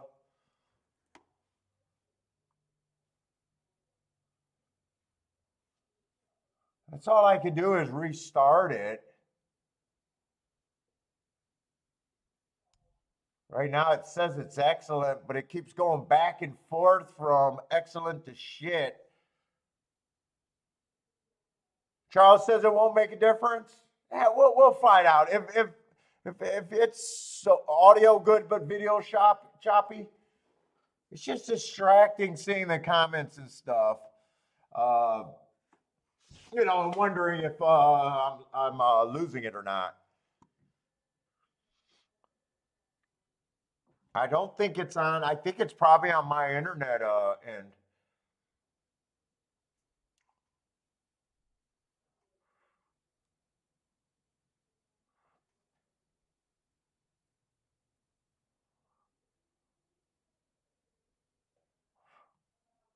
Four's the only thing that keeping me just a little bit interested in the race.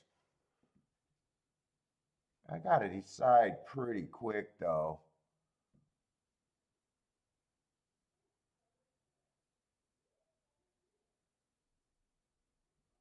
It's probably going to be a poke, and it'll probably be just a couple combinations.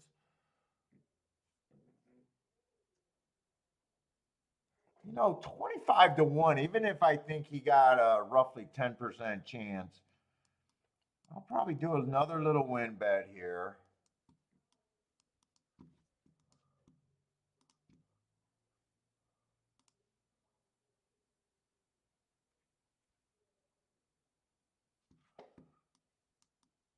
I'll probably do the 2-4 the most. And a 4 with the 8-6 for less. Before has to runner gets second. I'll do the win bet first in case I get shut out. I'll get the win bet in. Then they're off. So all I got was a win bet in. I was going to do the 2-4 next. So basically, I got nothing in this race.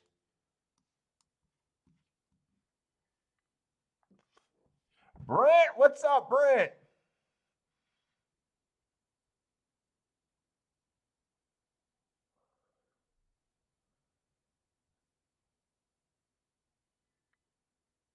And 4's doing what I want. I wanted 6 and the 8 to go to lead. And I wanted 4 to just stalk and hang around there. And he's doing that, just stalking. We'll see if he does the hang around part.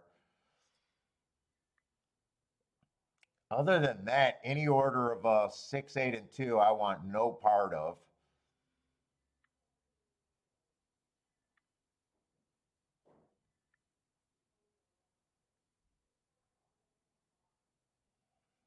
Let's see. Lee says race 5 looks like a tough race to call, but he's trying to decide between the 1 and the 7. Can't split them.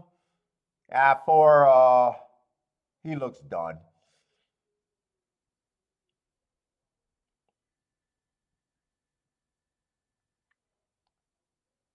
5 still got a shot to make this race be something, but nah, he's kind of idling too.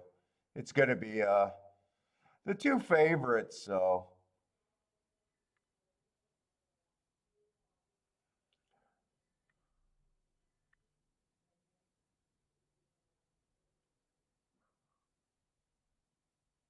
What, Rex, you were blocked?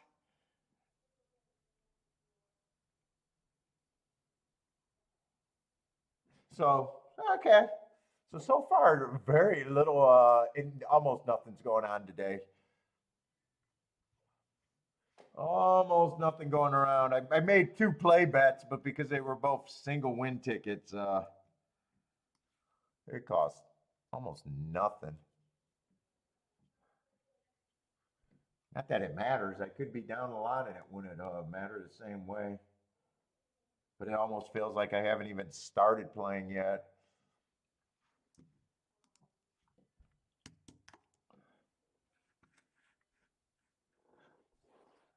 Oh, you got banned?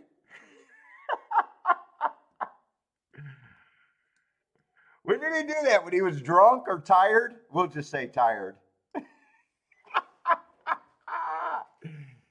Because yesterday I was watching, I didn't know what he was talking about when he was adamant saying that he never blocked anybody.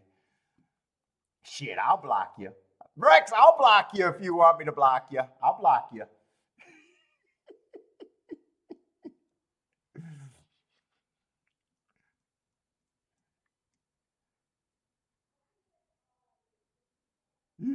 You want to talk about something being less than no one ever cared about in their life. Someone getting blocked in a small horse racing channel.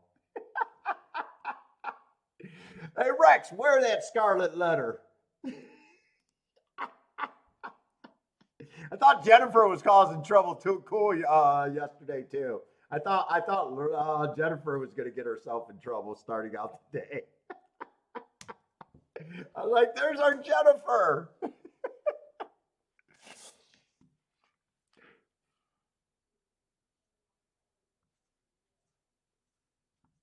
Brett, is that how much it seems like I'm behind? A minute something?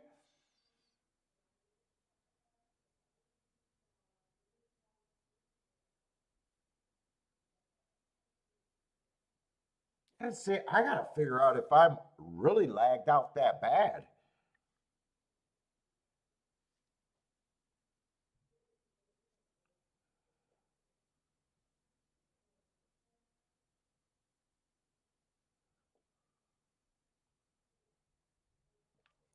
Jennifer says this race is a pass. Yeah, most of the races have been passes a day for me.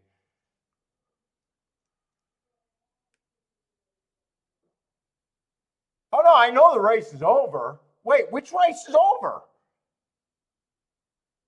Is Aqueduct race? Wait a minute. I got Aqueduct race 3, a minute to post. Right there.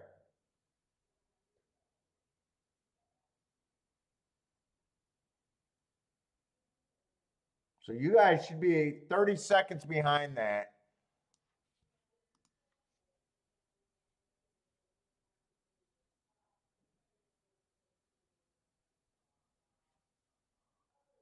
So is Aqueduct over? I'm super confused right now. Oh, Gulfstream is over. Yeah, Gulfstream's been over. Gulfstream's been over. I knew Gulfstream's been over. It was the 2 favorites. 5 got third.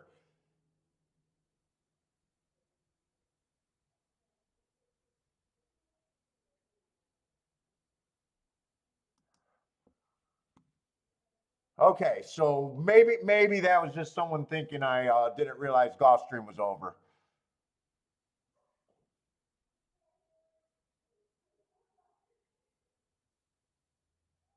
Yeah, well, anything less than a minute is acceptable. Usually, I think it's 30 seconds or less. I'm going to let you guys know when the race for me is going off, because it's really hard to do a show if the lag is too far behind. Right now, I got the 2 horse going into the gate.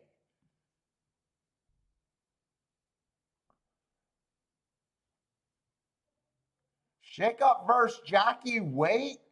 Oh God.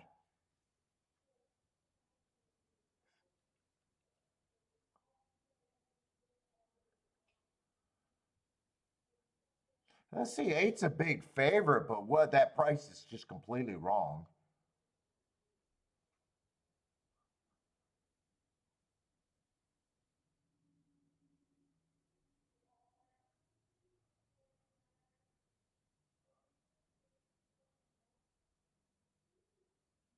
I thought my shit typing was invisible. Let's see, right now they're just showing a jockey off a horse.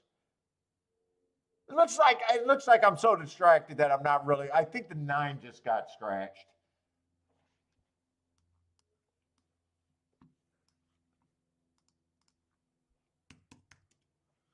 I'm gonna let you guys know.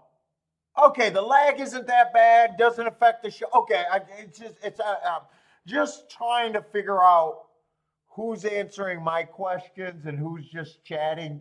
Sometimes get difficult. So right now I got the 2 horse reloading the second time. I'll let you know when the race is getting started. It looks like I am going to sit out of this race anyways. 8's just not right at that price. 6 might be interesting, but I'd still have to be overall interested in this race, and I'm just not.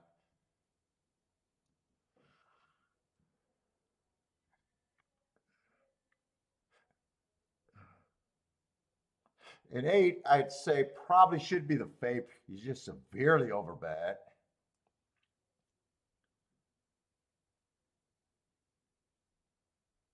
Yeah, CSM says 8's way overbet.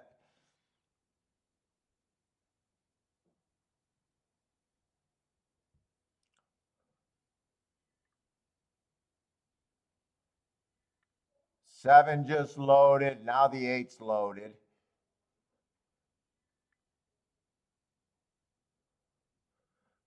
And it looks like we're all lined up, ready for a start, and they're off.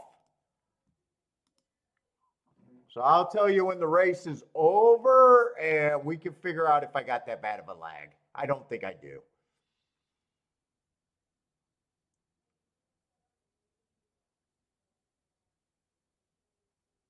Four has the lead by himself. Nice price.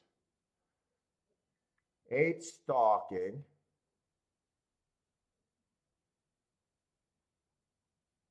But looks interested. No one's really that far back right now. What was it, 7 furlongs? I'd say that fraction on the first call does look a little bit concerning for a slow fraction right now. 24-1 does sound on the slower side. 8 still moving up. 4 should still have horse. 6, I think, is too far back. 6 and 8 were the two horses that I was, well, 8 I'm not interested in that price, but 6 is a long shot I would have been interested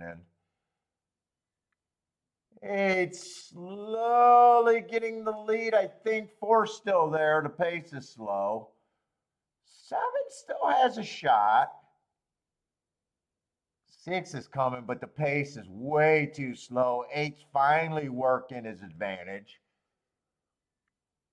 8, 4, 7, 6, and the race is over.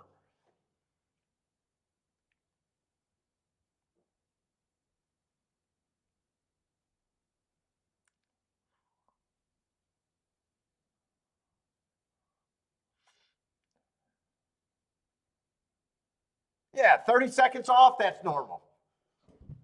That's probably pretty close to normal. Yeah, the biggest thing I noticed about that race, it just felt like that pace was really, really slow. And I think the way it works is it's not even the same lag, or not lag, but it's not even the same buffer or behind for everybody. Chalky Dave says it's even closer to live for him. I'm just gonna, because it's so distracting, I'm just gonna assume that it's about right unless it's just out of whack. If you guys are like, hey, it's a minute.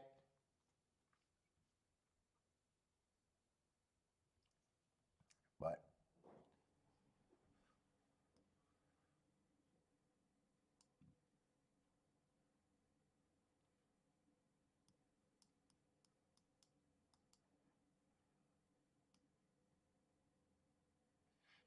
Steven with a shitty double there.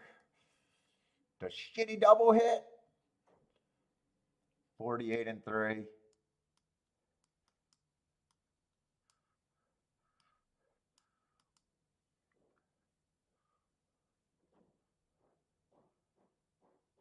Jennifer says it seems better. Okay, thanks. Yeah, I'm just not gonna worry.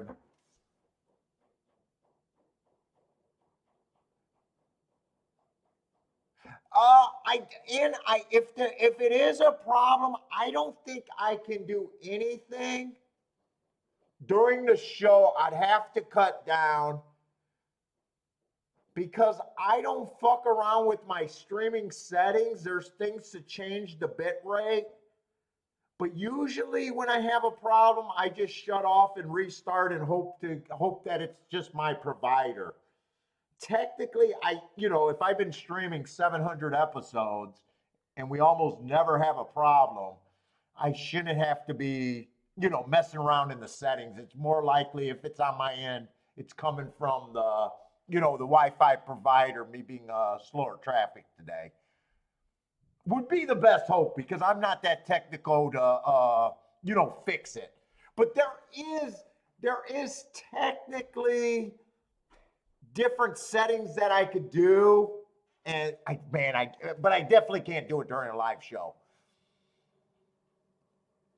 Usually when we have a problem, it's 1 or 2 people and it's on their end and they just got too much open, or they just need to come in and come out, or they just need to watch me.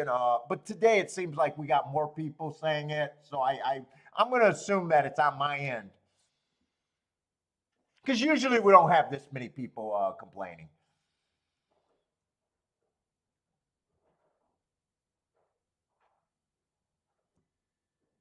The funny thing, usually when I have problems with the internet, though, usually my ADW, I keep getting the circle of death, which I haven't really got today. You know, I'm doing that search for the video, and usually I just get distracted watching my video, watching the ADW.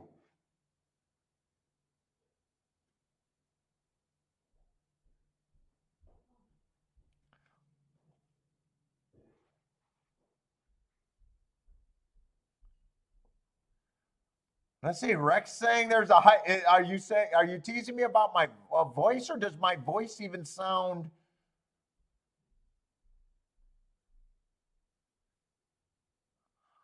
Does my voice sound different? I haven't. Let me just make sure I got the right microphone. I didn't do anything. I should not be having a problem with the setup. No, I'm on the right microphone.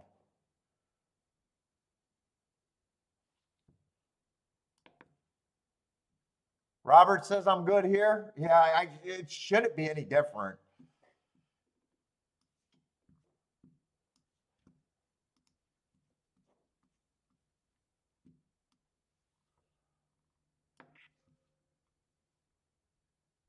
What's up, Kathy? How's it going?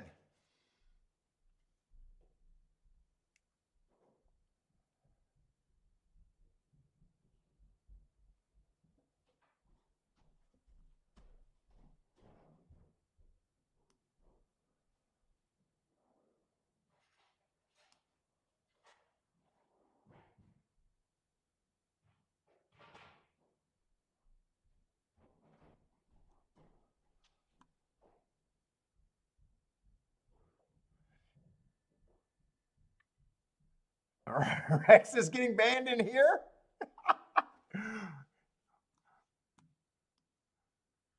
Rex, right? What? I don't get what's going on, man. I'm lost today. Ah,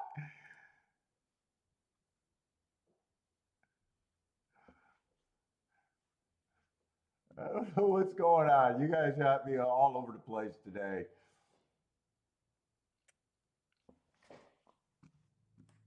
The only and I don't think there's been anything today, right? I don't think we missed it. I think we just had shit racing today, right? First race, $6 exacta. We'll just say that shit racing at Gulfstream.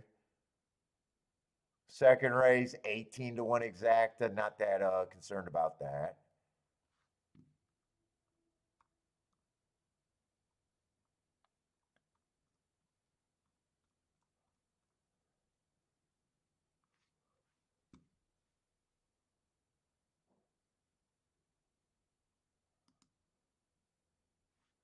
Fourth race was that 4-horse race. Actually, that exacta for a 4-horse race, paying $21. That's actually playing like a long shot exacta in a 4-horse race. And then the last race was a 3. Yeah, at Gulfstream, if I owned a ticket there, I'm well. I guess in that 4-horse race, but I don't know why I'm handicapping a 4-horse race. So I guess I should not have owned a single ticket there. And at Aqueduct, I don't think I played a single race there at Aqueduct. And we just seen a $3 horse, $2 horse, whatever it was. So Aqueduct's been nothing. So it's just been confusion on my end about what's going on in the chat room. Now, first race was a beautiful race, but I wasn't in that race.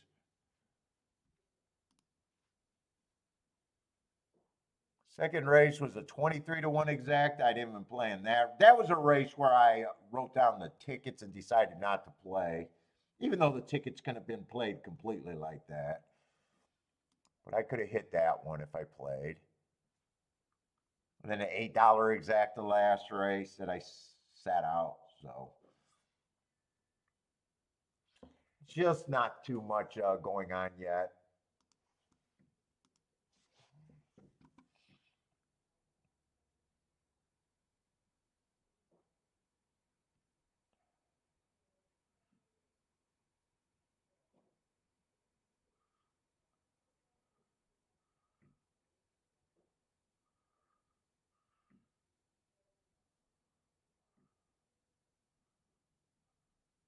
L said no show.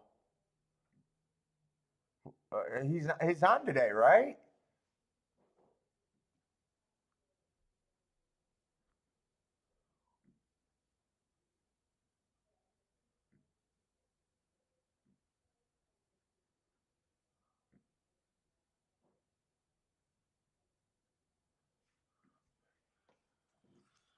You guys got me all.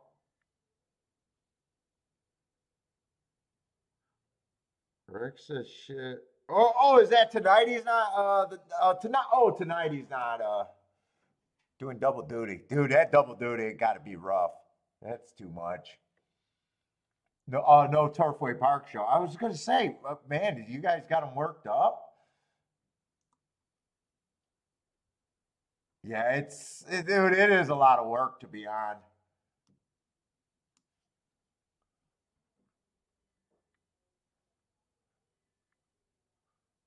See, we're going to the fifth race. 9 horses. See if I can make a betting line here. 8,000 non-winners of 2.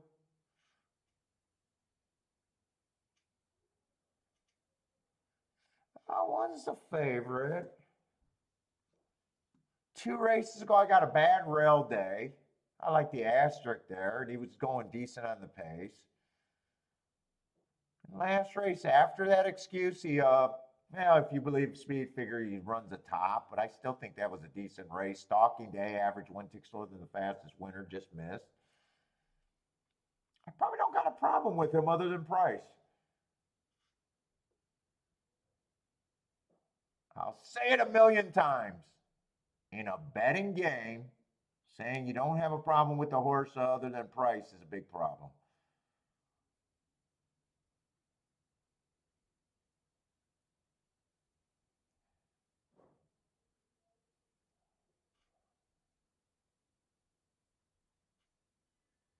Yeah, 3 should definitely be a bigger price. 2 should be higher price than the 1. I do agree with both of those statements.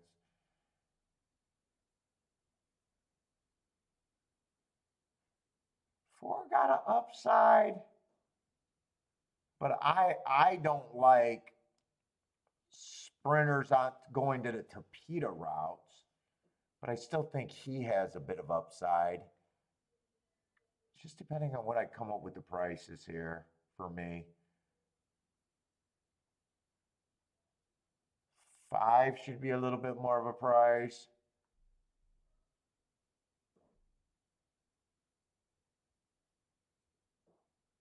You know, 6 I don't think should be 20 to 1. I think 6 is going to offer a bit of value here.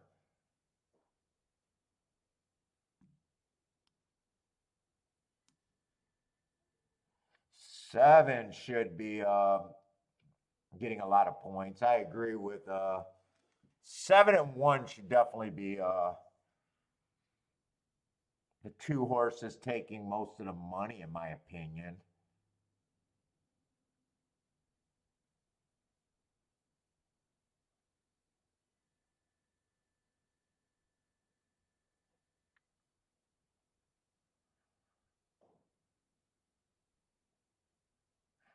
Nine might have a little bit of upside. I don't think 9 should be 35 to 1. That was a closing day, and he was going too fast to win on a closing day. He died terribly, but he was running for the first 6 furlongs, and that's the race that the 7's coming out of. I at least think he's an overlay.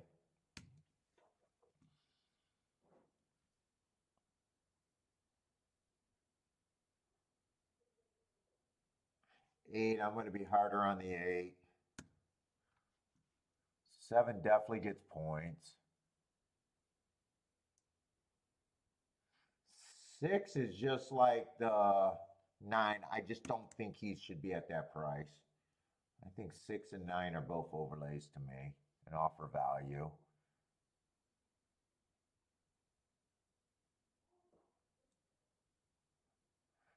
2, 3, 4, and 5 are the same kind of horse to me. Let me just see where my points are at. 6 horses right now, they're all 16%. Wait, is that 6? 1, 2, 3, 4, 5. Yeah, 6 horses. Now I got to take harder stands because I do think 1 and the 7 gets more.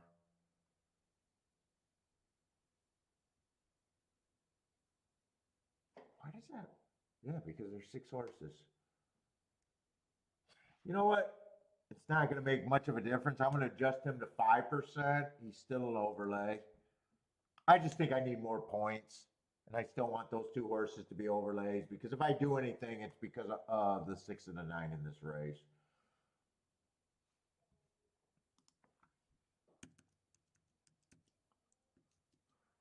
Let me see what this looks like. I think that is my betting board right there. I think these 2 horses should be favorites at the very least. They can't be paired up.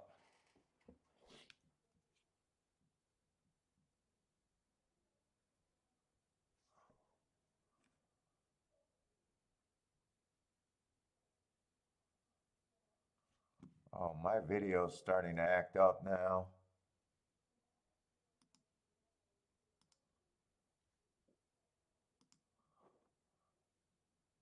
Okay.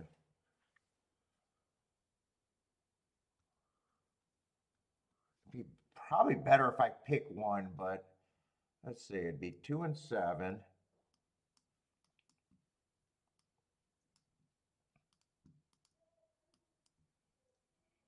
It'd be 1 and 7 with the 2. 6 and 9.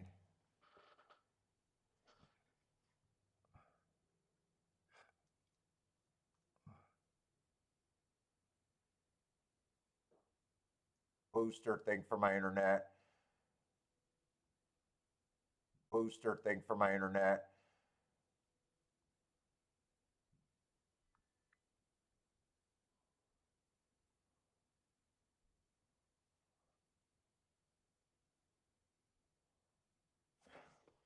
You know what? Those combinations are paying good. $12 base bet, but I'd like to press.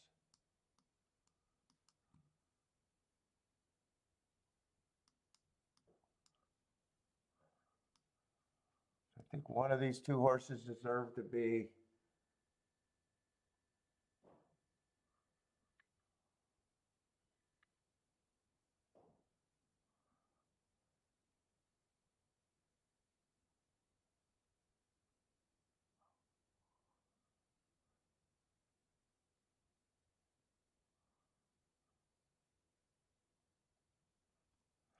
I probably think the 7 got a little bit more upside than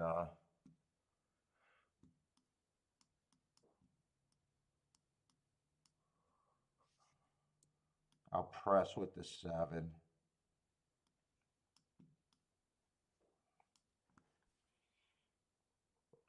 It's all the same thing. It's just being pressed down, pressed down, pressed down.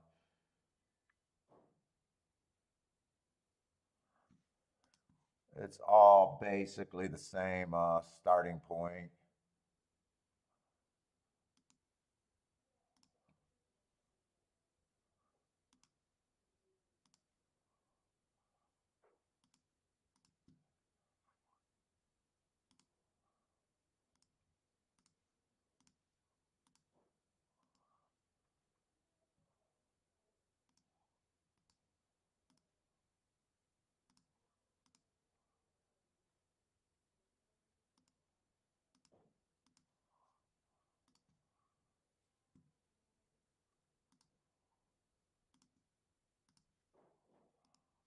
Let's see, I want that one. And then I want it pressed more with the 7 on top. Straight with the 2 and the 6. Well, you might as well have the 9 on that one too, actually. on the straight. So I'll, instead of this pressed, I did it a little bit different. I key boxed that for the same amount. And then instead of the press, I did 7 straight, 2, 6, and I did decide to add the 9. It's all the same bet.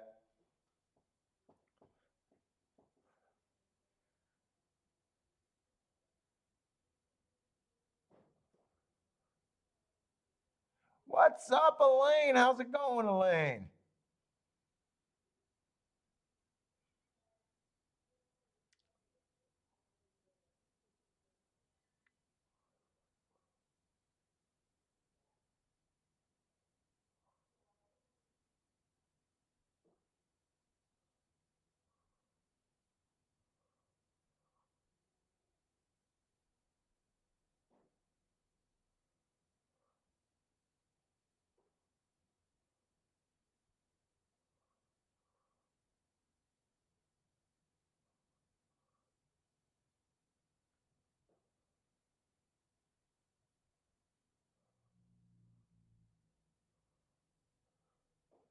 Ringel, what's up, Ringel? Looking at Mahoney over there.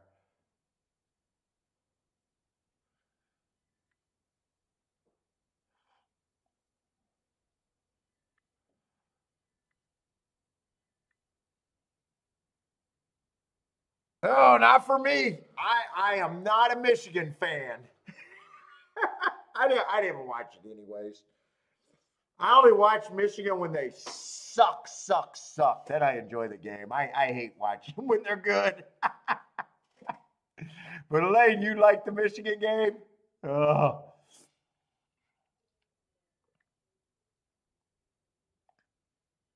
You knew they would win? Let's say now I got the lead. I need 9 to stay super active. By the way, there's one more bet that I should have did and usually did there would be a small 269 in a box. But and then press the rest of the shit. I probably still should have gave myself the out for the monster exacta. Keep this 9 running. Just keep this 9 running. Because my 2 and 6 aren't running at all.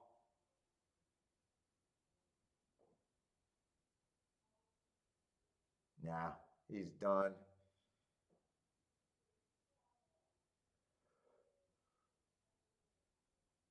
Do I got, no, I got the 2 and the 6, right? 2 and the 6. I don't have the 5. Yeah. Nothing there. Nothing there. If I'm in that race with that result, I am 100% supposed to lose there.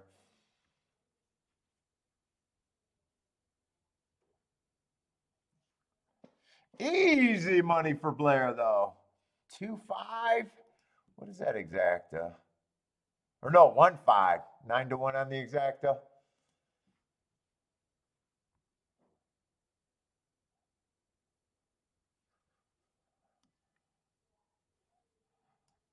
Yeah, trying to make a little bit happen. I don't mind that race right there. I don't mind that bet, though.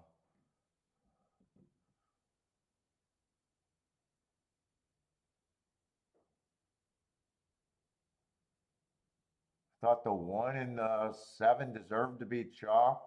So I like that betting line. 2 through 5, any of them except 5 just taking too much action to be playable. Yeah. I thought 9 was an overlay. I thought 6 was an overlay, and I thought 12 was an overlay, or 2 was an overlay. I don't mind that bet. Let's see, Aqueduct. Do I got a reason to be in this bet?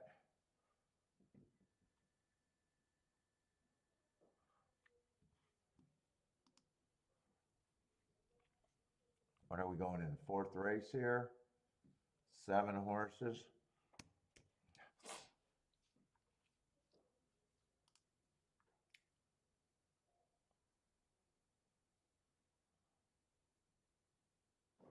Wouldn't mind getting a tic-tac-toe board going there. Let's say two's. Oh no, this is a route race. I thought this was a sprint at first glance. All right. Starter allowance 20,000 on the route.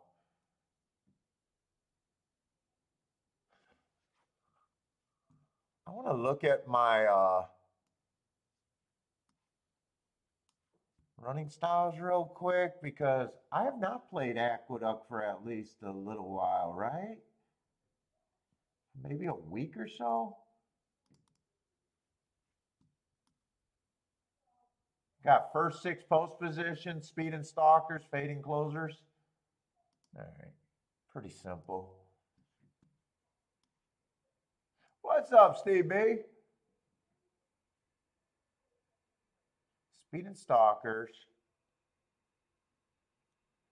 2 definitely fits.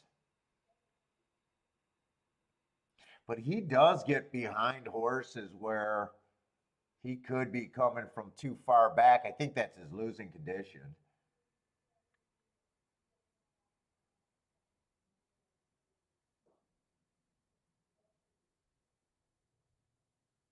And 3 would be good for a better, but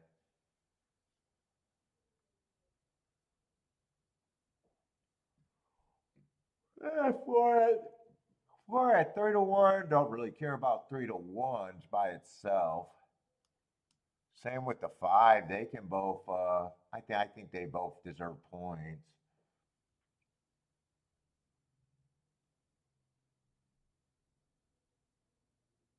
Five's probably a little quicker early.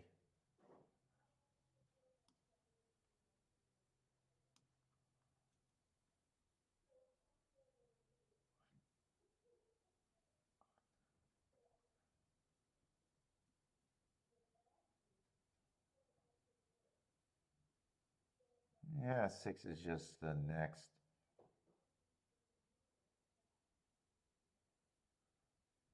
I don't see this race paying.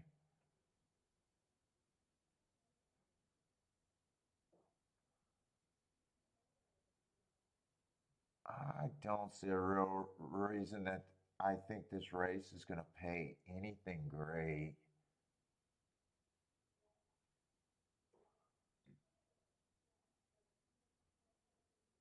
One got 2 nice excuses. I didn't see this until really late. At 20 to 1. One would definitely have to improve, but actually got last 4 races, he got a excuse.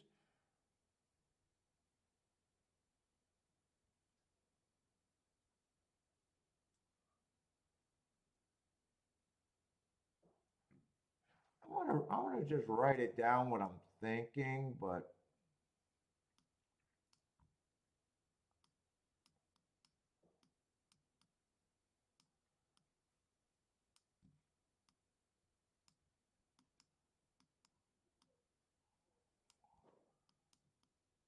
that's what I'm rooting for. I wouldn't even been able to key that in if I wanted to. But other than that, I don't see this race paying anything.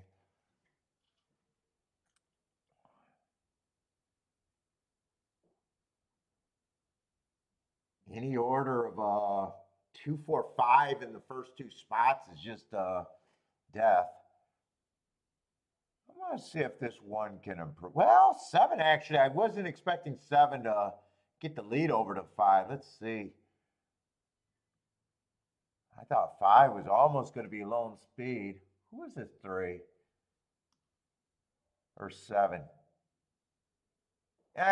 He earned a heart 2 races ago, and then he goes wire to wire at pin, but I am not a fan of pin. I think I could go wire to wire at Penn National in a wheelchair.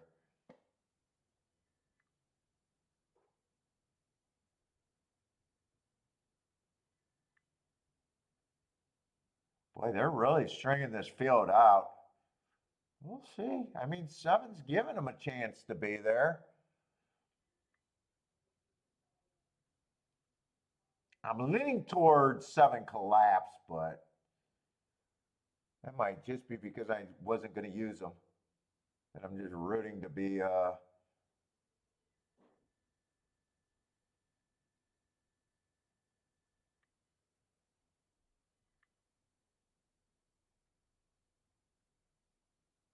7 wins the race is already going to pay better than I thought it was. I kind of thought 5 would be out there by himself. Looks like 7 has a pretty big advantage, and no one's coming right now. 5 can't beat 7 from there.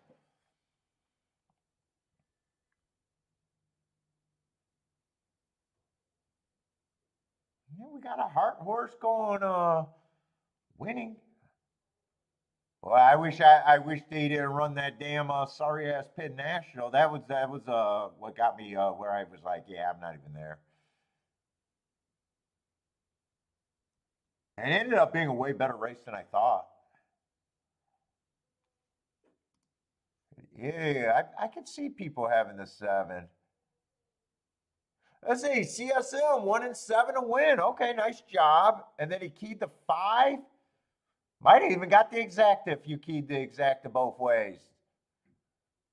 But nice call on the 7 there.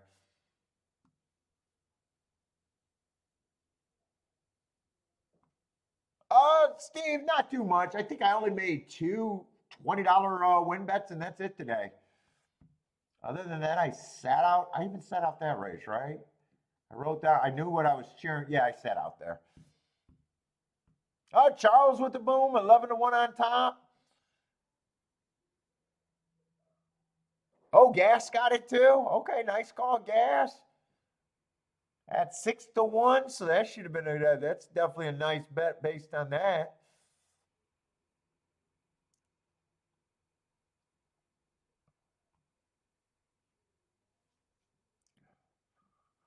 Nicely done.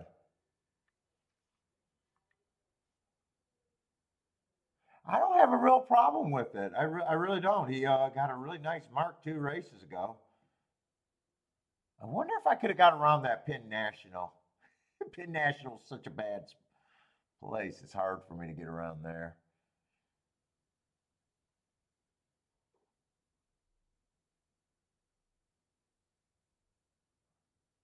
He would have had to not run that race, and I would have just had to see that hard horse. That would have made me at least have to consider it. No bet, no bet, no bet. I know, no bet. That's right. Are you complaining or are you not doing bets? Sometimes people are taking shots at me, new people. I also got no job, no job, no job.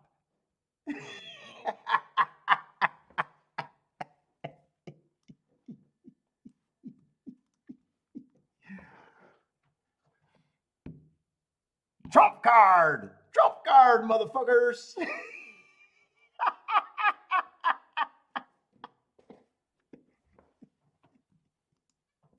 You're watching me work. Trump card, bitches. I don't know if you're taking shots, but fuck it, I'm having fun anyways.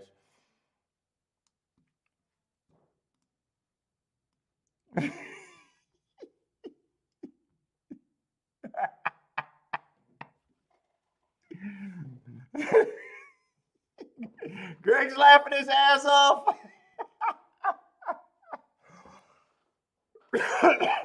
I know. Shit, what I did yesterday, fuck. I don't have to make a bet for a fucking few weeks.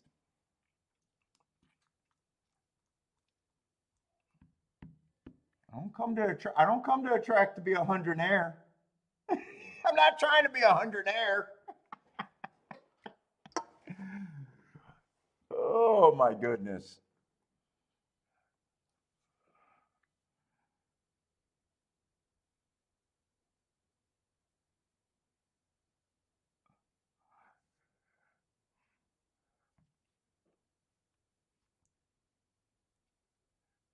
What's up, Gary?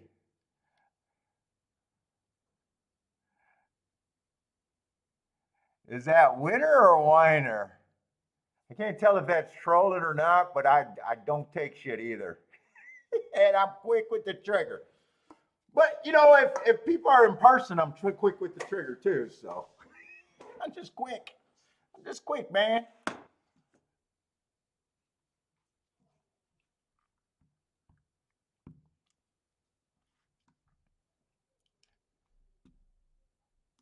Let's see, we got a Topeka route race.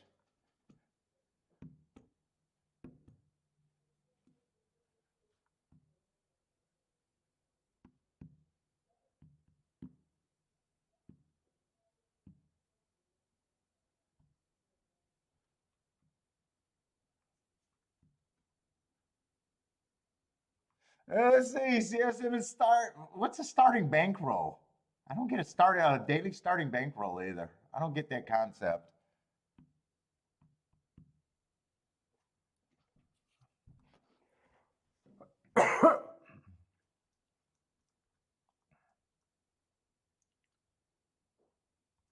What we got at Gulfstream? There hasn't been any place.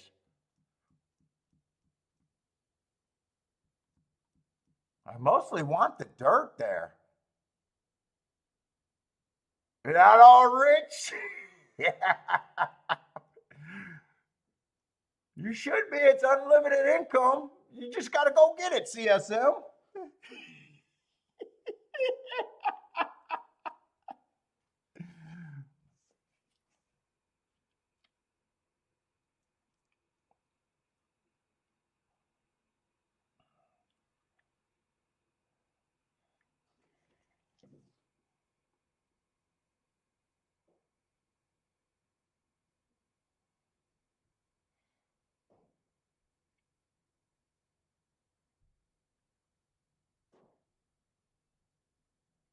Some of us are 100-aires, so we have to have a start. No, I don't get the concept of declaring a starting bankroll. I just want to lose this much today. No, I don't mind having the thing where I bet till I get uncomfortable. I do have that.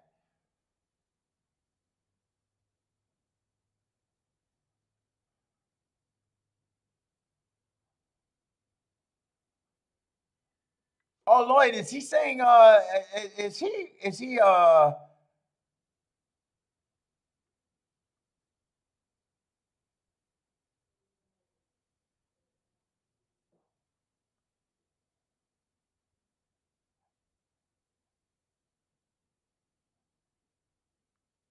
What? I Dale, I don't get. What are you talking about? A heads-up challenge? What's a heads-up challenge in a par mutual betting game?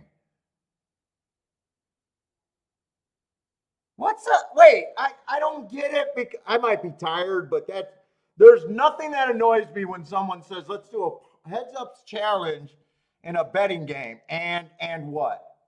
And what? And what? I bet my life I don't go to a job to see who's best.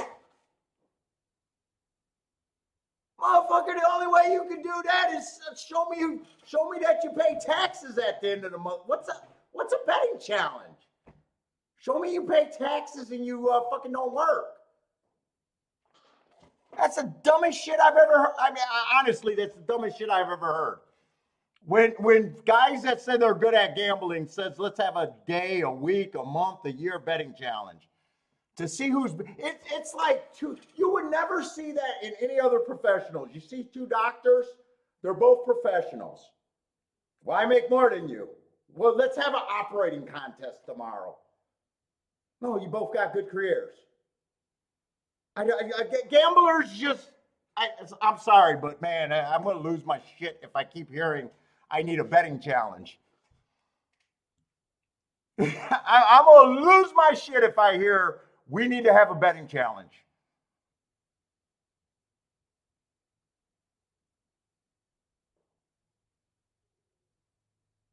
It's honestly the dumbest shit that I've ever heard gamblers talk about. It makes me lose my mind and laugh and be like, what? What? In a par mutual gambling game where you're already playing against people.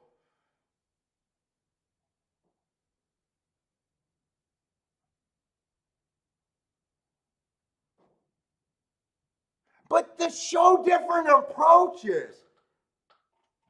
First of all, for someone to even approach me, they'd have to show me that they're on my level.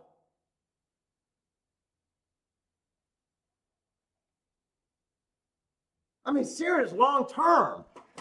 You know, like someone that actually does this for a living, they could give two shits about what another person, even if they do it for a living. Like, you know, two plumbers would never say, you know what, I wrap my plumbing like this, therefore. No, they both, if they're both profit, it just makes no sense to me. I've been showing my approach for fucking 800 videos. Start a show and show your approach.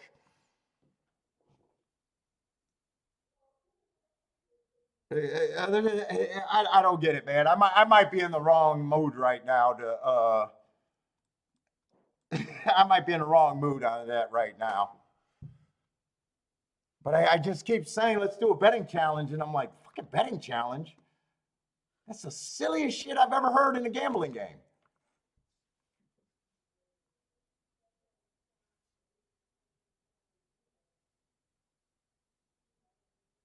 But you're not understanding me about.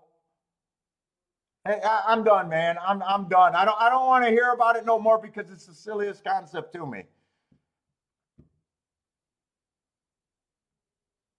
Betting challenge. So what? I'm terrible one day. I'm terrible one day, and I haven't had to work for very long for 30 years.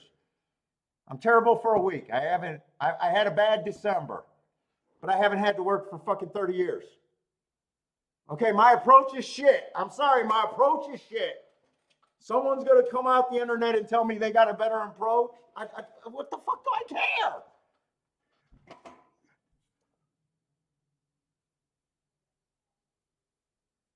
What the fuck do I care?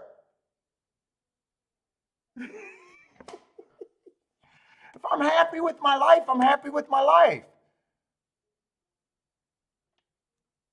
You're a black belt, you're green. All right, dude, I'm green. All right. I'm running out of patience right now, is what I'm running.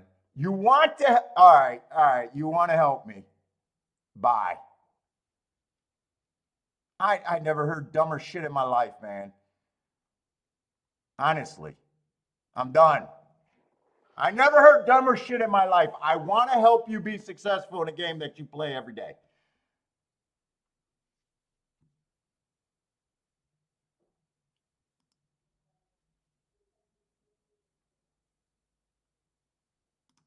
I'm done. I'm done. I'm sitting here arguing with someone that I don't know if they're profitable. Jesus Christ.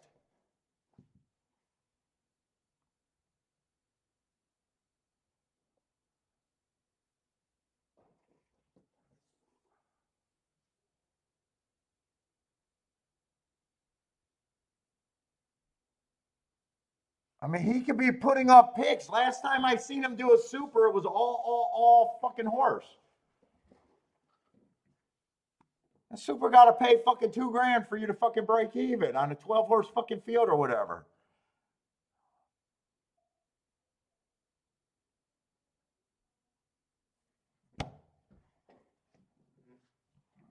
Fucking match my approach, motherfucker. Didn't I start the show saying I'm special?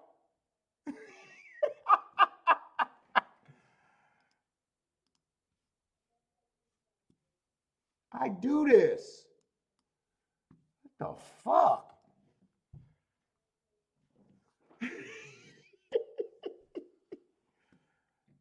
They don't give me no shit, man.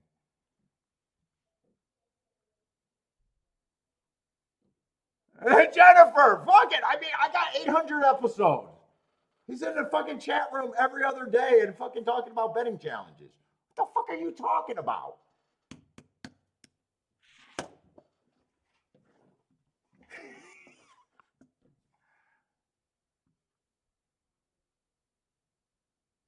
What the fuck are you talking about? Start your own program. I mean, start your own program. You're better than me. Do your own program. Do your own betting. Prove it. Prove it. Prove it. It's just like when you're at the boxing gym. Hey, I work the bag better than you. Pull up. Pull up. Pull up. Hey, I got a fighter over here. He does MMA. You don't want to pull up. Pull up. Pull up. You know what people don't do? Pull up. Pull up. I'm from the streets. I just got out of jail. Pull up. Pull up.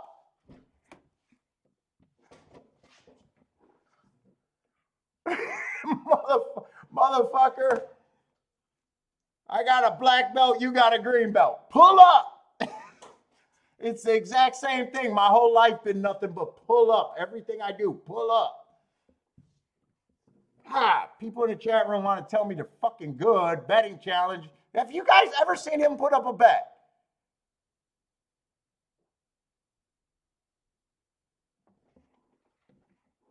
Yeah, I talked to him on the phone, and it's like, what the fuck are you talking about, dude?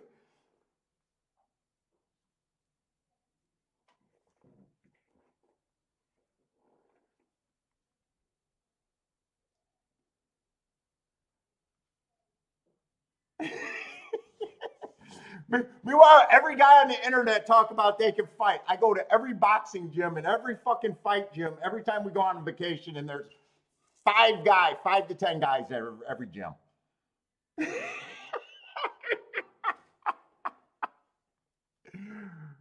I'm like the math that never works out on people pulling up and being what they say they are.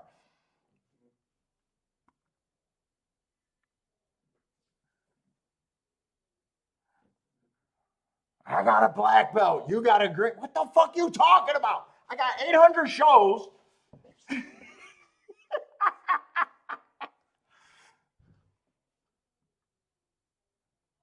Oh my God.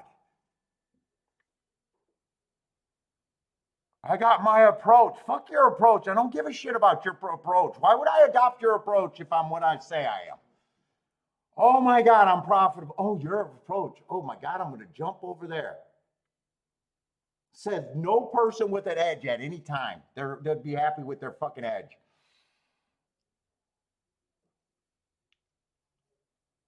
All right, let's go.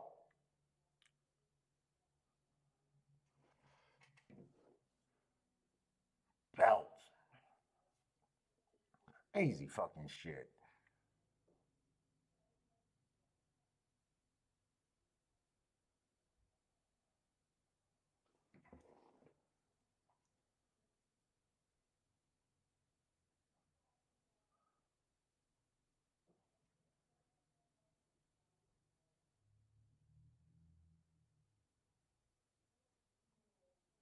Let's see.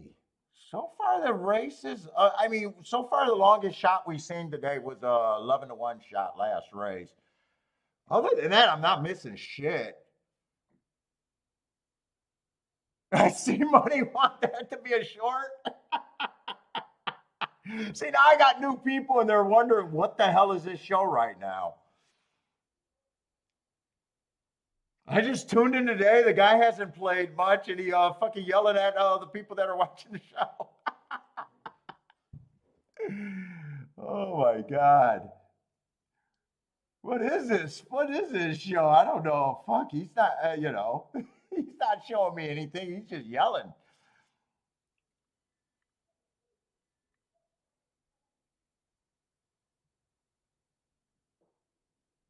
Let's see, this race, it feels like everyone got approved. Let's see, 4's the favorite.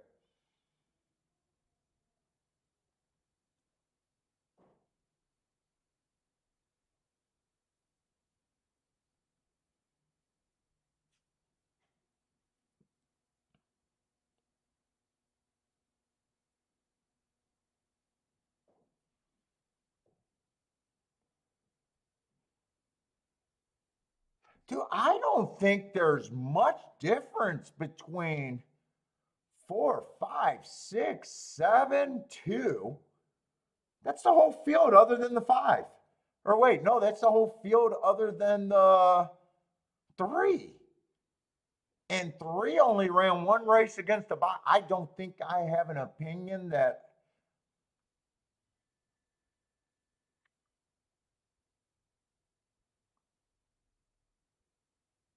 So that automatically, let's see, the harder it is for you to have an opinion, just general game theory, why would I be interested if I think that many horses have a shot to win? Why would I be interested in the 4 and the 7? And the other thing, if I have that opinion, why am I into the race? Yeah, they're in the gate. I don't see a real reason to be in this race, honestly. All I did was looking at this race and going, wow, three's the only horse that I have the hardest time getting to him, and there's not a horse that I think is all that out of bounds after him.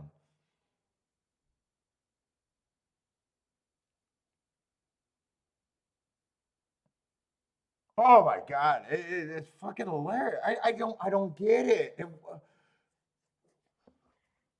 And the internet's free. Go do your own show. If you got to approach, get your own fucking people, impress them for as many. First of all, it took me a long time to earn the audience that I got. This audience was not easy for me to get. It was not easy for me to get.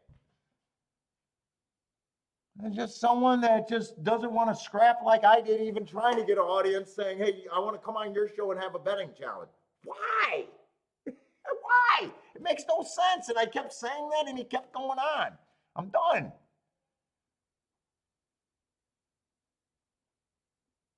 I'm done. I said today wasn't the day. I said I'm done. I'm done with the discussion and fucking what? I'm a black, fuck you, a black belt. What?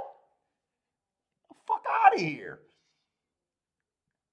What does a black belt at betting even means? What the fuck does that mean?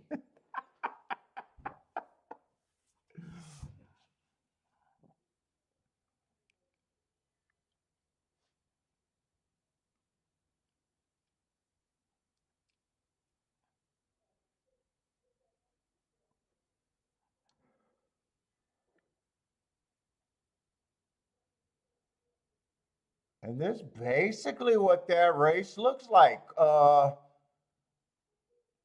Coming down to the wire.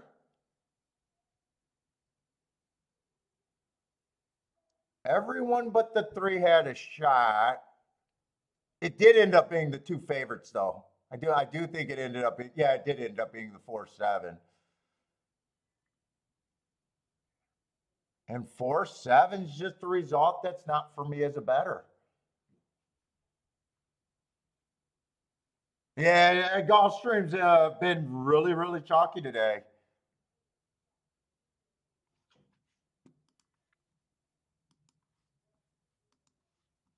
And what's a betting contest that you have when you got a $10 exacta? This exacta is probably just as bad. Let's just read the results at Gulfstream today. What? Where's the case of anything worth having today? Last race was a 10 to 1 exacta. The race before that was a $3.90 exacta. I guess I'm not a good handicapper because I couldn't take advantage of $3.90. Full horse field, but even looking at that race, that's the best race so far. $21 for the exacta. Then an $18 exacta. There's not even a result that I need. Then a $6 exacta. Where's the misstep? What's the proof? What's wrong with the approach today? I sat out almost every race there. I think I bet 225 to 1s. One of them got third on a minimum bet. And I think the other one's still running. What's wrong? What the fuck? What is this exacta? This got to be a single digit exacta too.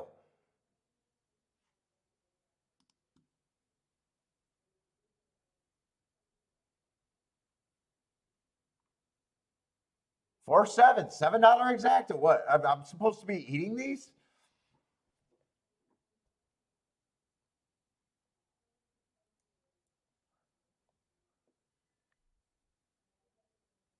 Maybe the 6 got second.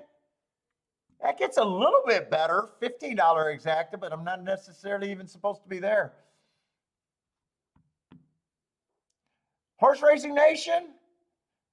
Yeah, probably a lot of people watch Horse Racing Nation here.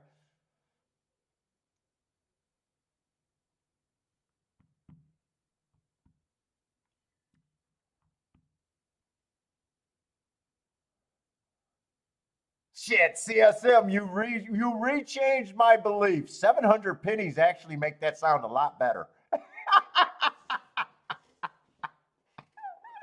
For every dollar you bet, you get 700. Ooh, that sounds good. Pennies. Oh, shit.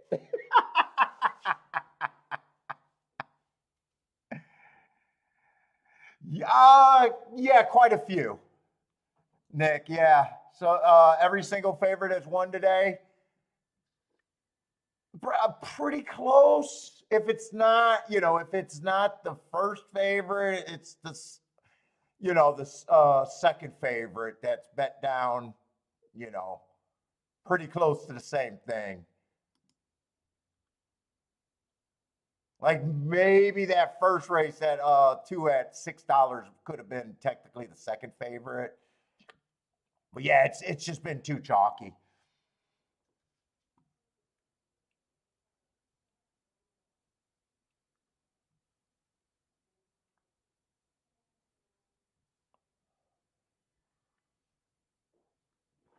And normally I'm doing actually my betting beliefs. I'm actually doing great today. Not trying to beat combinations that, you know what I'm saying, where I'm so far below an average losing day right now. It's a successful day so far. Uh-oh, dead heat, maybe 350 pennies. I mean, today, I guess I should thank him because I got a little excitement, but today's not supposed to be a action-filled playing day today so far. Now, Aqueduct's been a much better product, although I don't have time to look at Aqueduct right now. I mean, we had an $11 winner in that first race. They beat that 2-5, but I wasn't looking at. I haven't played a race there. Gary, do you want to have a heads-up contest? Dude, and if I came off as being conceited about their saying you're not at my level, you got to remember, guys, anyone that tried, I'm not going to lie to you, anyone that tried to make a living gambling believes that about their competition. I'm not being any more conceited by any person that says, you know what, I'm going to turn my back on what's normal in society, make my living doing this. They are basically telling you there's not a professional handicapper out there that believes he's not better than the competition. Otherwise, by definition, you can't be a professional. It's just like you never seen a pro fighter, oh, you think you could be Mike Tyson? Yeah, everybody would say that. They might have more, there might be different levels of belief, but everyone would take that shot at the time to take the shot. You don't go into, certain situation. So even though I sound like an asshole when I say that, if someone just tells me they're a betting, if one of you guys told me that you're a professional, and I take people at their word until I watch them play, I already know that you're telling me that you think you're better than everybody else.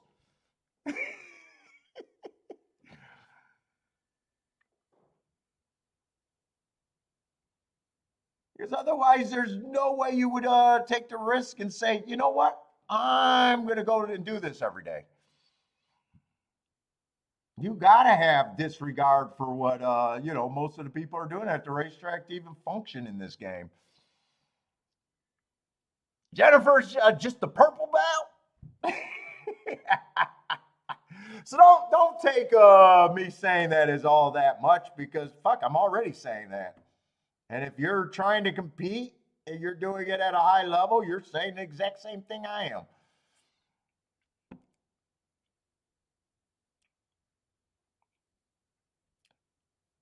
I don't think these hobbleheads can compete with me, right, Jennifer? That's what you're saying. Okay, Aqueduct's heating up. We're getting better results. I might want to get a tic-tac-toe board. We are getting late in the day there.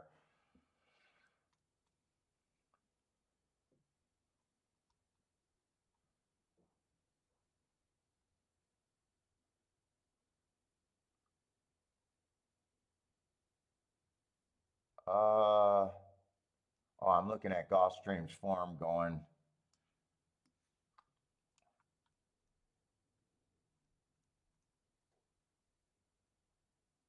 Thank you, Gas. You know what I'm saying.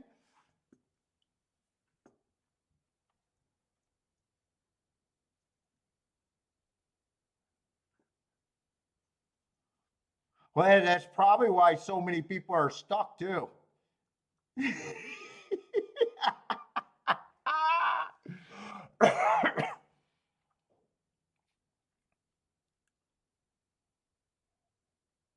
You don't buy in for a big tournament and say, you know what, I suck. I suck.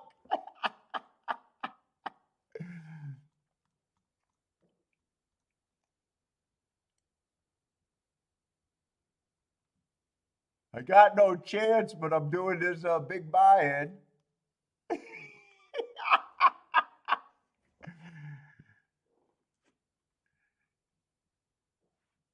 Oh my God. Let's see. This was a horse that won. We didn't get a handicap. I know I'm breadboarding, or just looking to see.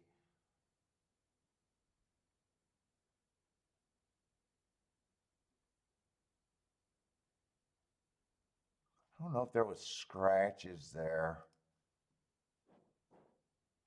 Let's see. Just 1A.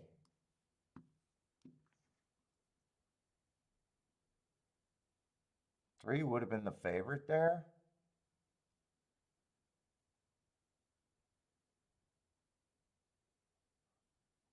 Three would have won last race. I wanted to trust that speed figure he got last race. I had that was a bad rail day, and he was nowhere near that bad rail. Kind of aired that day, although he ran that speed figure before.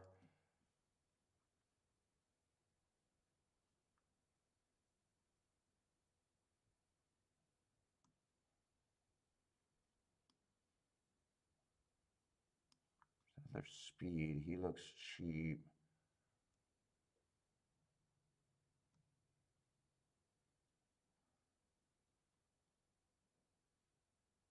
Just depending, but what I really want to do, I want to get a tic-tac-toe board going there. Just make sure Gulfstream's not catching up on me.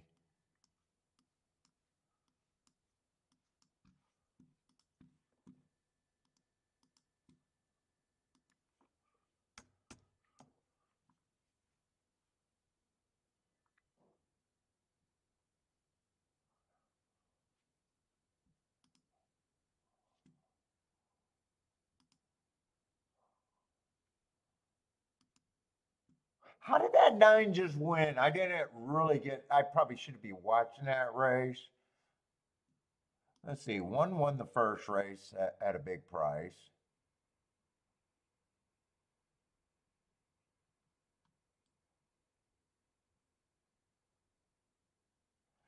7 won the second race as a big favorite. Or let's just say, I circle anything under 2 to 1. He's just a little bit under 2 to 1.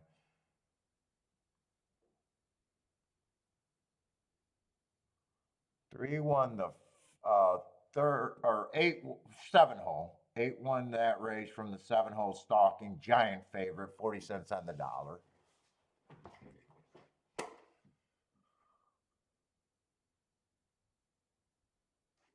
And then 7 won Warda. I thought I seen a lot of outside horses winning. And then we just seen that 9, and that's when I won. Oh, he was a nice price. He was a nice price. He was a nice price. We're going to star everything that's under that's close to 10 to 1 or higher. And the circle are the favorites. And then however this 9 horse won.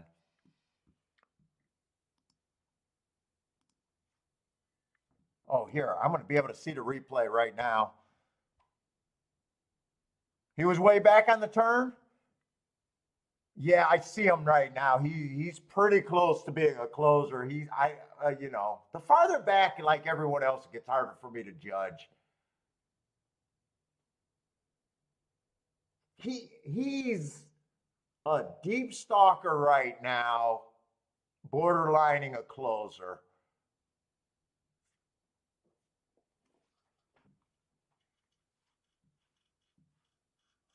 Deep stalker, borderlining a closer.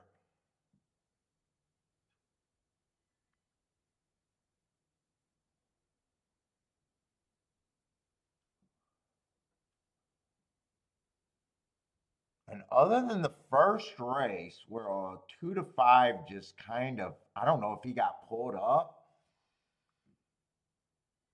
The outside's been doing pretty damn good.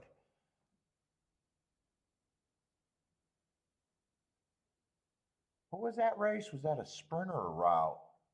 That was a sprint. We're just going to put him borderlining, stalking, closing, just so I know that if he was a stalker, he was farther back. I'm going to go to the restroom real quick and give Bentley his treat.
All right.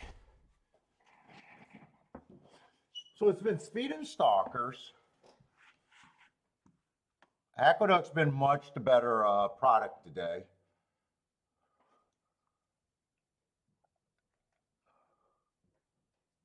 But let's see. I want to get over to Gulfstream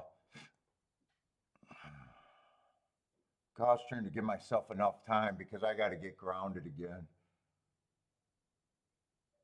That first race, that one horse, I'm just curious. He did go wire to wire, right? That race lacked any speed. I want to see what the pace of was at the first call there.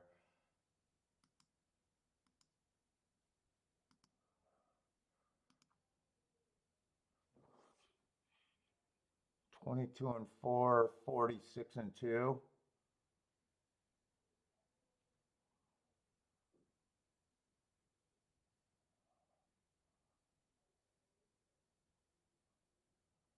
There was very little speed there. A horse was over bet, and that horse just, I don't know, fell apart, wasn't good or whatever. I want to build a case that the outside's good. I just don't know if I completely CSM needs an investor. What kind of bet you got there?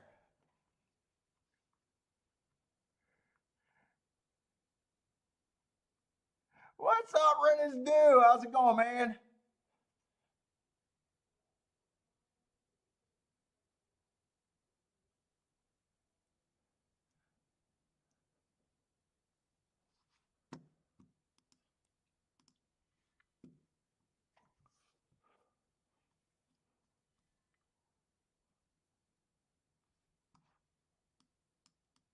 Oh, we're in the second half of the card, and bets are like pulling teeth.